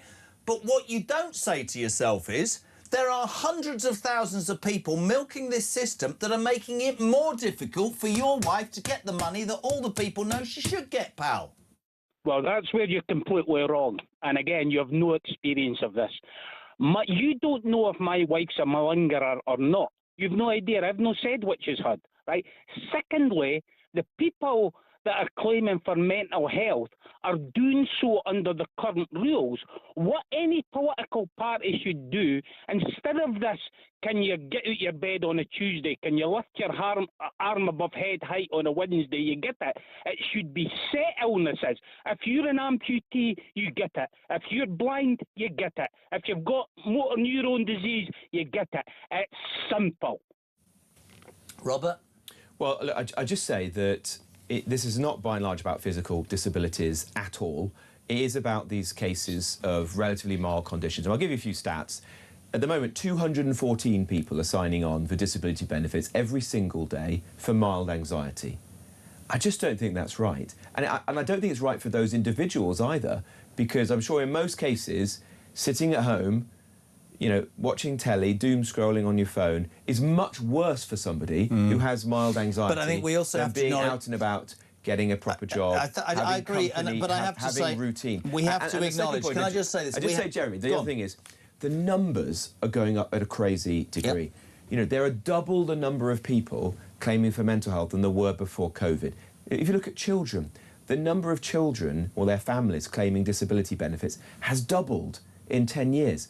Our kids are not twice as sick as they were 10 years ago. This isn't just about the money. It's not bean counting. It's a kind of moral failure for the country that we're writing off so many people's lives, saying that they're unwell. It cannot be that we can continue like this. We put you on. We appreciate your opinion, George. Thank you. Quickly, Chris from St Anne's. I want to read this morning. Rob, I'm a Reform supporter. Totally agree with everything the party is wanting to do if you get in power. Though I would like to ask you, are you not concerned that you will lose votes because spongers don't want to be taken off PIP and civil servants don't want to lose their cushy jobs, says Chris from St Anne's. Good question. Well, look, if you never take on difficult issues, then you don't do anything at all. To me, the point of reform is about really fixing the country. If you want the status quo, which to my mind is just decline, everything gets worse and worse and worse, then, you know, that's the Reform Party is not for you. And if you want politicians who are just going to lie to you, then that's not Reform. I didn't join Reform just to make false promises. I felt that's what, in the end, the Tory party did. Yep. If I'm going to stand up and say to people, for example, I'm going to cut your taxes if I'm lucky enough to be Chancellor of this country, I've got, first of all, to have levelled with you and said, in order to do that, we're going to have to find some savings by fixing things like the exploding benefits bill. And it's that level of honesty that I think you should expect from your politicians, and that's what reform has to be. We can't just be like the same old, same old. We've got to take on the big challenges facing this country. And also, I do think there's a suggestion primarily from kind of metropolitan journalists who say, oh, out in places like Newark or Clacton or Boston, there's all of these people who are like sponging off benefits, you know, who will never vote reform if you tackle welfare. Well, I'll tell you this, the people that I meet in my constituency are the most angry about the people who are shirking, because they're people who got up this morning, you know, 6 o'clock in the morning, got their kids to school, went to work at a distribution centre or a food factory in Newark, doing, frankly, a difficult job for which they don't earn enough money. Their bills are going through the roof, and when they're walking down the drive into their car, they see a Motability car next door to them that their neighbours had, the curtains closed, and they think, why am I doing this? I'm a mug. When people are sponging. And it's in their name that I do these reforms, because they are Alarm Clock Britain. Completely They're hard-working, decent, patriotic people, and we should be on their side. It's good at break, loads to cram in. Get your calls in 0344 499 1000. Get your text into Robert Jenrick. He's live. We're back in 3. Don't go anywhere.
£1 million donation problem, which kind of triggered this whole by-election, is that an issue for you? No, I accept that most politicians are in it at the end of the day for the 100,000 a year that they get, and so everybody's in it for money.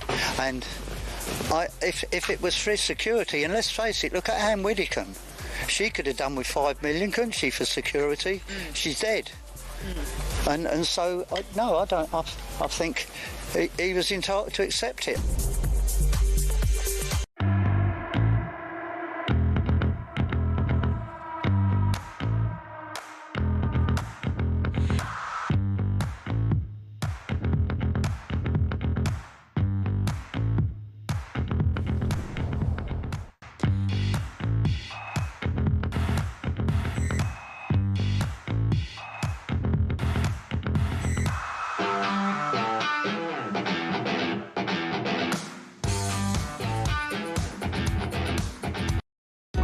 across the UK. On DAB+, on YouTube, on your mobile, and on your side. This is Talk. Welcome back, 9:30. We're live across the UK. Robert Jenrick is with us. Reform's, well, Shadow Chancellor made this announcement, didn't you, about benefits? And you've understood in the first half an hour of this programme today that people get very concerned about how their lives are going to be torn apart. Can I just go to Mick? Voice note, question for Rob. Morning, Mick. Morning, Jezza. Great show. Love the guest. Let Rob know for me, will you? I agree with everything he's saying in his reforms. Completely sensible. But instead of saying people are taking the mick, I'd rather him say people are on the rob. And that's from a Mick in Staffordshire. Not so sunny today, though, fellas. So, yeah, they're on the rob, Rob. Not taking the mick, Rob. But I agree with all your reforms. Get him in, lad. Get him in. Catch you later, Jezza, lad. Good man, thank you very much indeed. They're on the Rob, not the Mick, Rob. Can I just say, my mate in Newcastle, I brought this up yesterday, and I wanted to bring it up with you, because he is a massive reform supporter, Rob, and he is infuriated, and this drives him as insanely mad as anything. When Lammy covered up those figures for foreign criminals and the crimes that they had committed, he has been banging. In fact, he goes further and he says he does not understand why Reform do not have this as a flag-bearing thing to talk about. It is an utter disgrace to think that nobody will publish the figures of what illegal migrants who have come into this country incorrectly and are nowhere to be seen, what crimes they've committed. I mean, that must be something that Reform takes forward. Yes, look, let me be very clear. A Reform government will publish regular statistics of crimes committed in this country by nationality, visa status, asylum status, how you entered the country, and so that this is there for everyone to see. End this cover-up that has been going on for years and years and years, and then most importantly, act upon it. Because we're not doing this as some kind of, you know, think tank exercise. We want to do this so we can make policy accordingly. And if, as I'm certain the figures will show, certain nationalities are much more likely to commit crimes, particularly sexual crimes, then we need an immigration system that reflects that. Why would a government not publish stuff that would actually help protect its own people? Because they don't want to take the action that would follow from that. Look, if it shows that, I don't know, an Eritrean is 20 times more likely to commit sexual violence or rape a woman or a girl here in the UK, stop giving visas to Eritreans. Yeah. It's as simple as that. So your guarantee is that you will do something? We will guarantee that will happen. And I cannot tell you how angry and frustrated I am about this. When I was in the Conservative Party, I brought forward an amendment to the bill that was going through the House of Commons at the time, and James Cleverly, who was the Home Secretary, and Alex Chalk, who was the Justice Secretary, declined to accept that. Then I actually brought the same amendment to a vote when Shabana Mahmood was the Justice Secretary under the Labour government, and Labour actually voted against it, crazily. And now, same issue with David Lammy. God knows what the new one will do.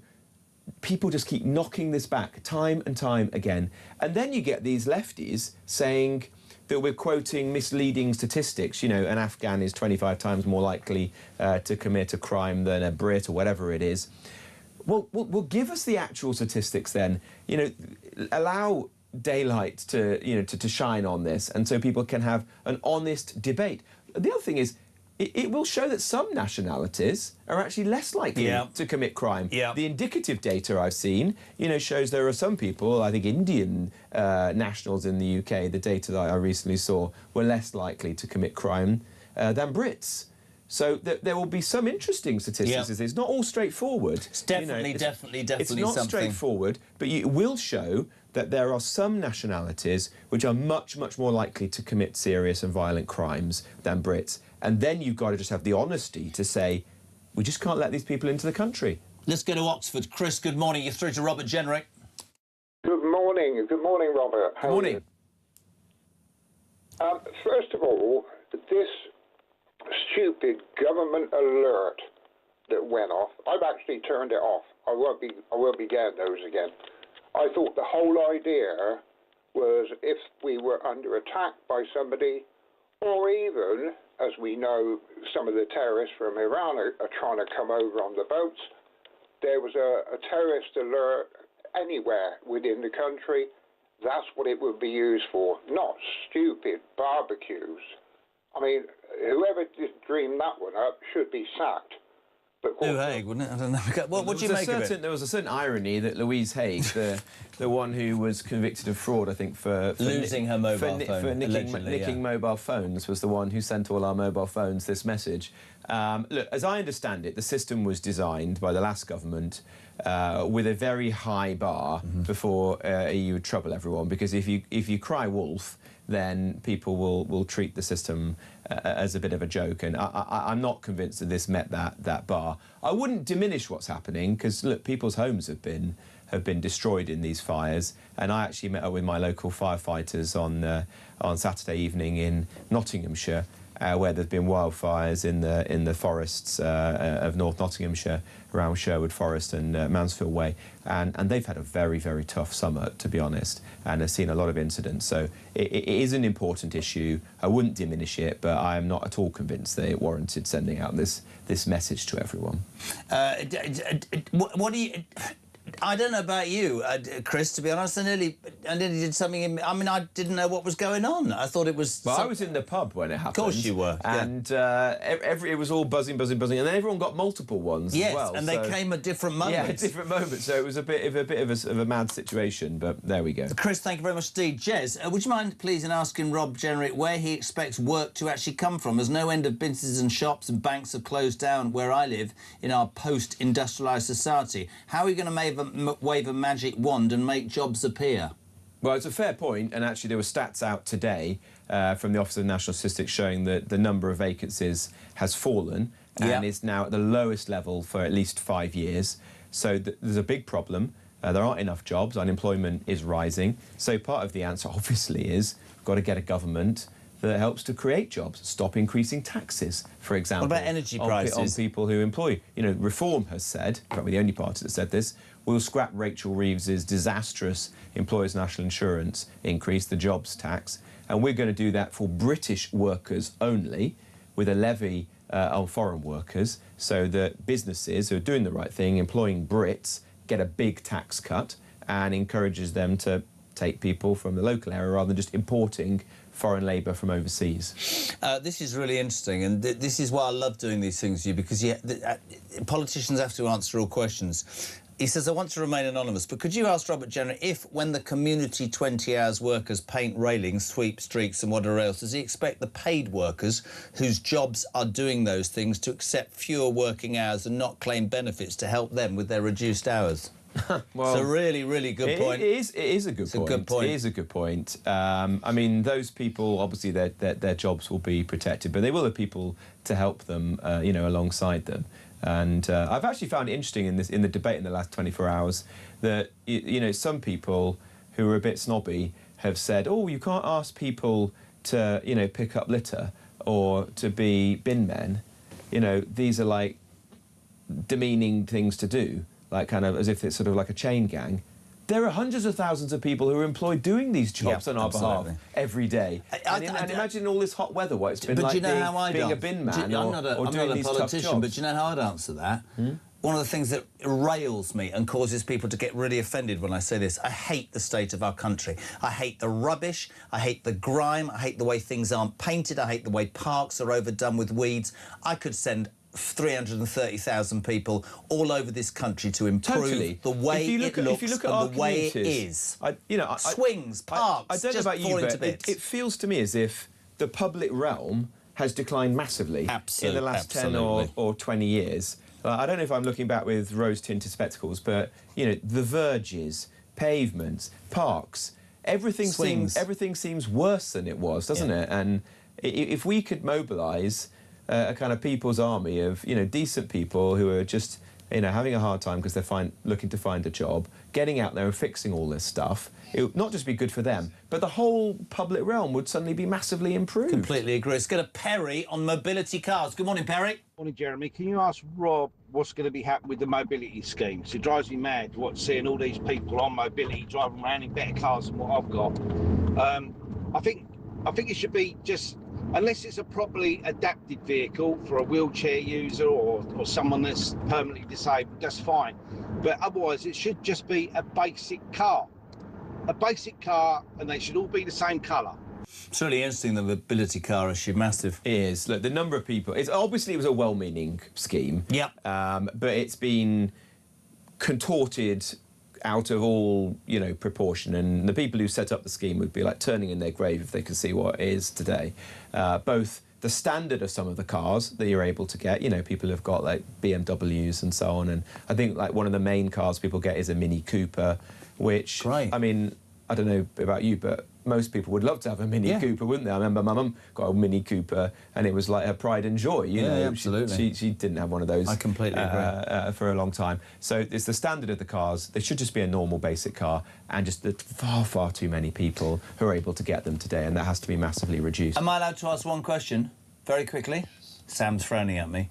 Lots of people want to know what your government, your party would do about inheritance tax. It's a difficult one. If you had to draw up a list of the most hated taxes in the country, inheritance tax would be right up there. It's all of the polls show it's the kind of in the top 2 or 3 taxes that people don't like. Why? Well, it's obvious, isn't it? It's double taxation, and it's hitting people just at the hardest moment in your life where you've just lost your mum, your dad, your wife, whatever it might be. But as ever, you just got to decide, is it affordable to make a big step like that? And obviously it's one of those reasons why you've got to make tough decisions, like the benefits changes that we're proposing this week, because that buys you at least a space to contemplate. Would you try and help people with inheritance tax? No, I'd like to do it. Of course I'd like to do it. But I also want to be fiscally responsible and to look after people's money carefully. And so I'm not going to go around making promises in a kind of careless, cack-handed way unless I'm certain that we can actually deliver them. What I have said is that we would reverse in full the 2 mad inheritance tax policies that Labour have done. The family farms tax has caused so much pain. In fact, I met a farmer just on Sunday in my constituency who was absolutely, wrought with worry about this because he'd been diagnosed with cancer and hadn't yet made the kind of tax planning that he'd hoped to make. And secondly, the changes to business taxes that mean you can't hand over a family business. So maybe you're not rich, but you own like a hotel or something. So there's like an asset or which is worth a bit, but you're not making lots of money. No. And you always dreamt that you could hand that on to your kids and your grandkids. They could continue to run the business, not have to sell up. That's those sorts of people are the backbone of the country. We're going to get rid of both of Rachel Reeves' appalling decisions there and enable people to hand on those assets to their kids and their grandkids. Can I just say thank you? It's really fascinating to be able to give people all the chance to be able to ask all that stuff, because we saw you yesterday. And next time you come in, can you wear your Prime Ministerial glasses, please? I'm pleased someone likes those. They do indeed. Ring Rob, brilliant. Thanks Thank a you. lot. Very nice Robert to see you, Jenrick from Reform, answering your questions there about his plans to change the benefit system. 18 minutes to 10 o'clock, back in 3.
Across the UK, on DAB+, on YouTube, on your mobile, and on your side.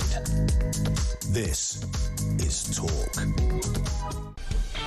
Welcome back, almost 10:15, Julia from 10. David Bull, Dr. David Bull, sounding fantastic from 1 o'clock, and Kev O'Sullivan. What's happened to my thing? I'm having terrible trouble with my sound today. Kev O'Sullivan on drive from 4 o'clock on Talk. Thank you so much indeed for tuning into breakfast. Get your calls on. We'll get some calls in between now and 10. Dave in Dorset says, there's plenty of work to do in Dorset. The weeds are 3 foot high in our gutters. You lazy man. Go up on a ladder and pull them out. That's what I do. No. Good morning, fellas. I went out walking the dog at the weekend with a bin bag and a litter picker and picked up all the rubbish. Nobody is doing these jobs. Nobody will lose their job if people doing community service do those jobs. It's crazy. There's more rubbish and more decay than we can handle. I hope Reform win the next election and do what they said they're going to do. That is Tony in Warrington. Good morning to Bob M. I don't know what that means. Bob M. Rob, Jez. The gentleman from Dundee about his wife's and his regrettable situations. Can I just ask this? Where does he think the money comes from to care for them? I'm nearly 81 and my wife and I are still working with serious heart issues, having worked and paid our dues since the age of 15. Hello to Paul Wells. Had to laugh at Robert Jenner using the word spectacles. He's been brought up proper. Great show. Great. Lovely. Paul's in Hull. Can you ask Rob if Reform will make it cheaper for people with settled status to gain British citizenship? I'll put this to him. He's gone now, though. I'll make sure he finds out. This is really interesting. Somebody wanted to ask about child maintenance as well. Oh, good. Look, here we go. Jez, do you think that the emergency message sent to all mobile phones warning about wildfires was just a ruse? Oh, here we go.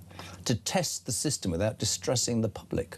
With the recent news of a potential Russian attack on a NATO country to test the resolution of Article 5 and the drone bases built close to NATO, could this be the government preparing us for a potential conflict?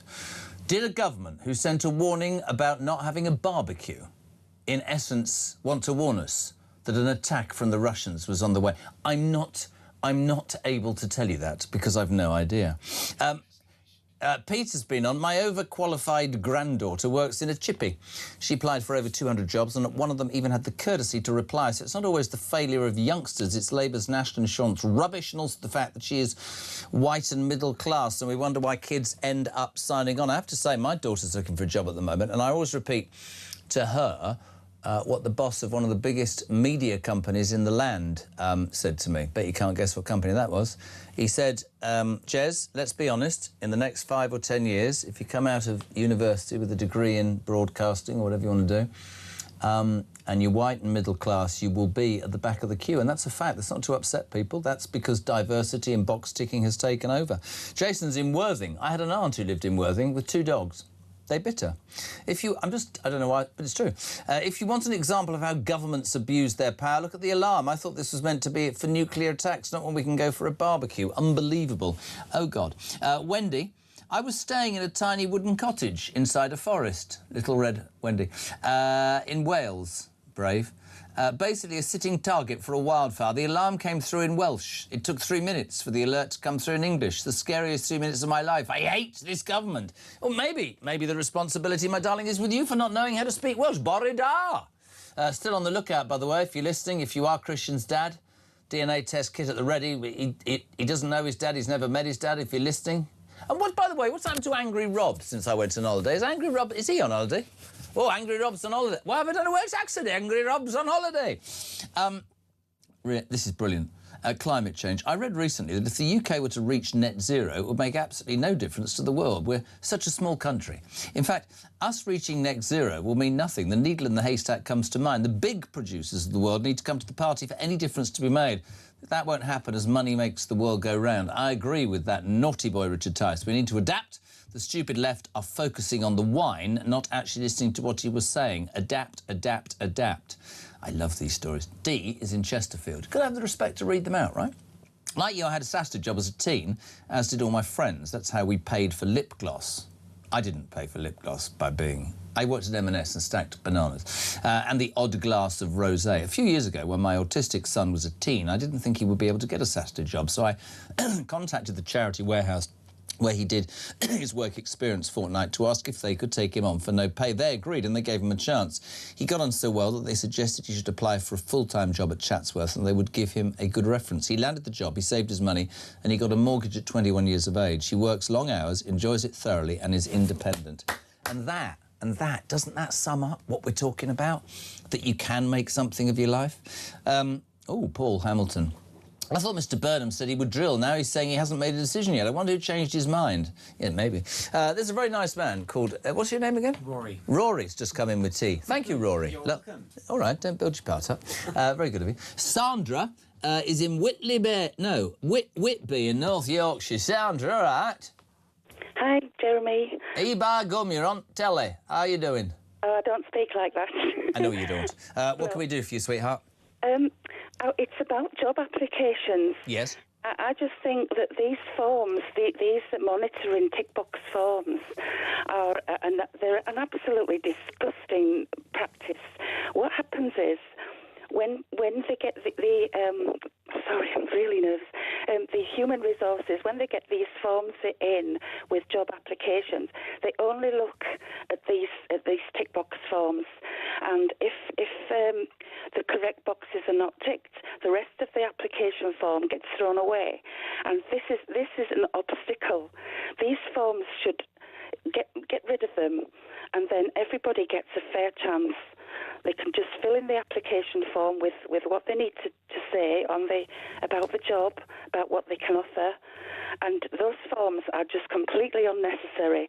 For years and years and years, we never had them at all. And people still managed. People are just applying for jobs. They're left in limbo when they don't hear anything. I must say, my daughter was telling me, and I told a story on this show a year ago, and people don't believe it, and I'm going to repeat it. And this, to me, sums up where we're at. And for people who disagree with what I'm about to say, it's absolutely fine. One of my best friends, soon-to-be wife's daughter's partner, young kid, 23, good home, went to university, I think he got a degree in business, wanted to work in a hedge fund. Nice, rugby player, good-looking kid, intelligent, well-spoken. Honestly, on my life, Sandra, applied for 200 jobs. First-class honours degree, everything. Semi-professional rugby player, didn't get one response. Goes to the pub sometime last year, speaks to a mate. The mate tells him what to do. He changes his sexuality to non-binary and got 4 interviews in the next 2 weeks. And I'm not making it up. Fact. That's rubbish, man. Donald Trump was right. Should be on ability. Shouldn't be on box ticking. The best person for the job, male, female. I don't care about your sexuality. I care about whether you're good at the job.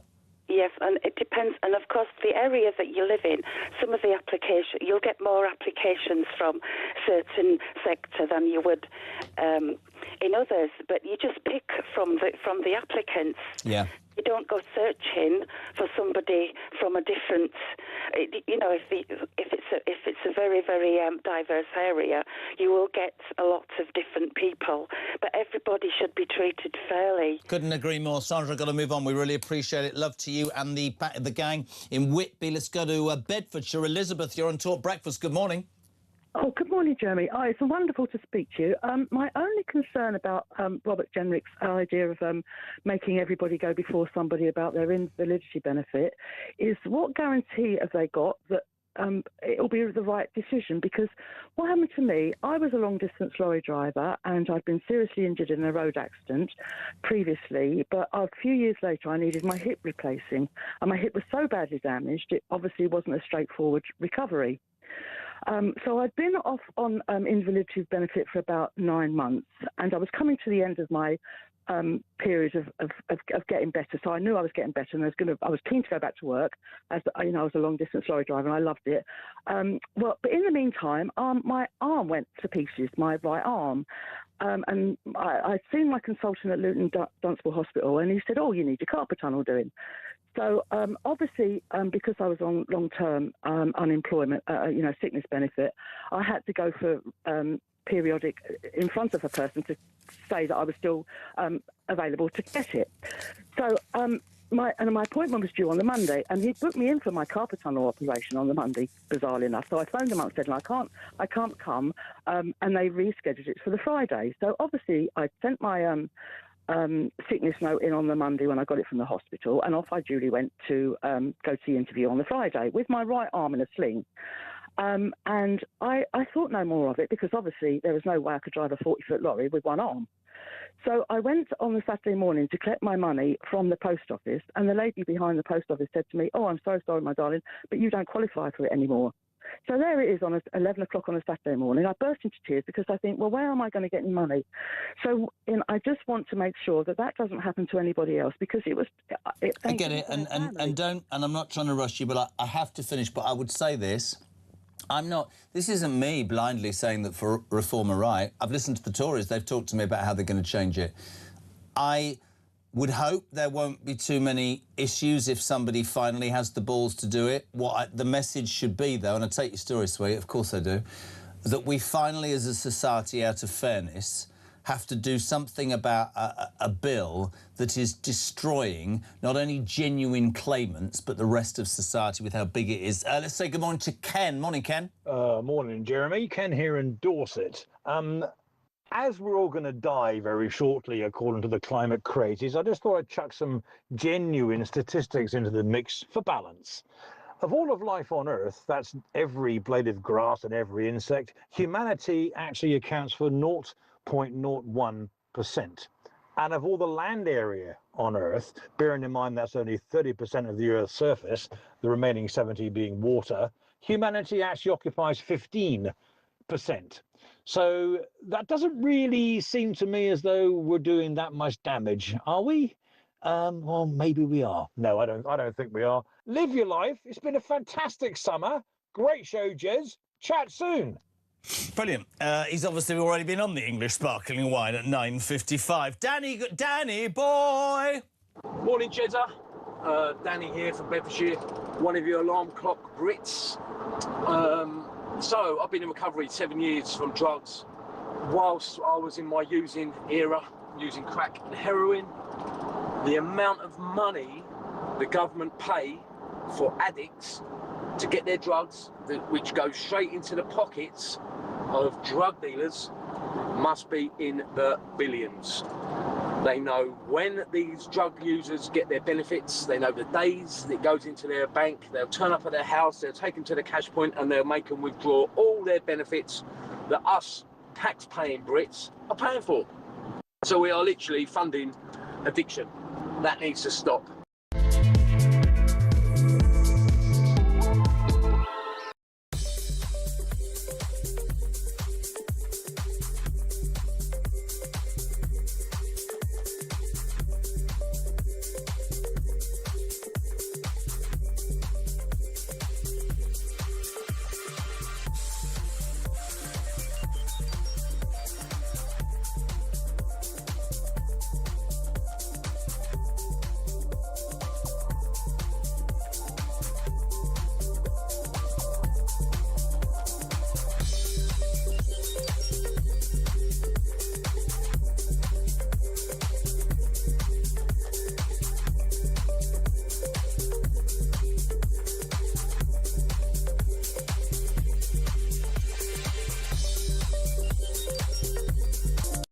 He didn't need to call that by-election, and he spent the entire summer fighting a bin who got nearly 10,000 votes. The winner, I suspect, actually is Clacton, because the Count Bin-Face stuff went all over the world, and there are many people around the world, especially in the States, that are looking at Clacton and saying, rather nice, you know, maybe we'll go there on holiday next year. Clacton actually looked rather nice in the sunshine, and Clacton itself is the gainer.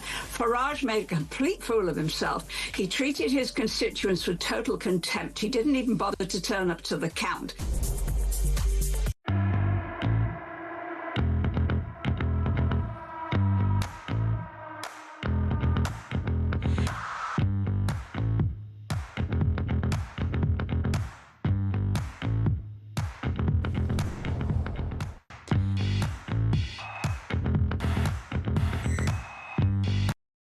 Across the UK, on DAB+, on YouTube, on your mobile, and on your side.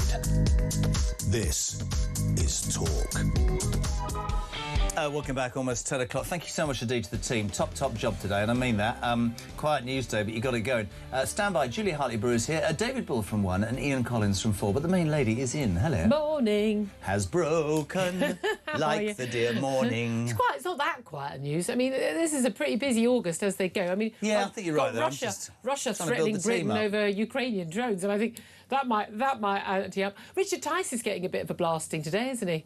It was probably a little bit of a glib comment, but again, everyone's lost their minds. There's quite a lot to worry about the world, except for I had him on a quarter to 7 with a bottle of sparkling wine and 2 glasses. Don't worry about that. You do that any day of the week anyway. What are you trying to say? I've got an issue. I've stopped drinking, but anyway, by the way. listen, the key thing, have you? Why would you do that? See,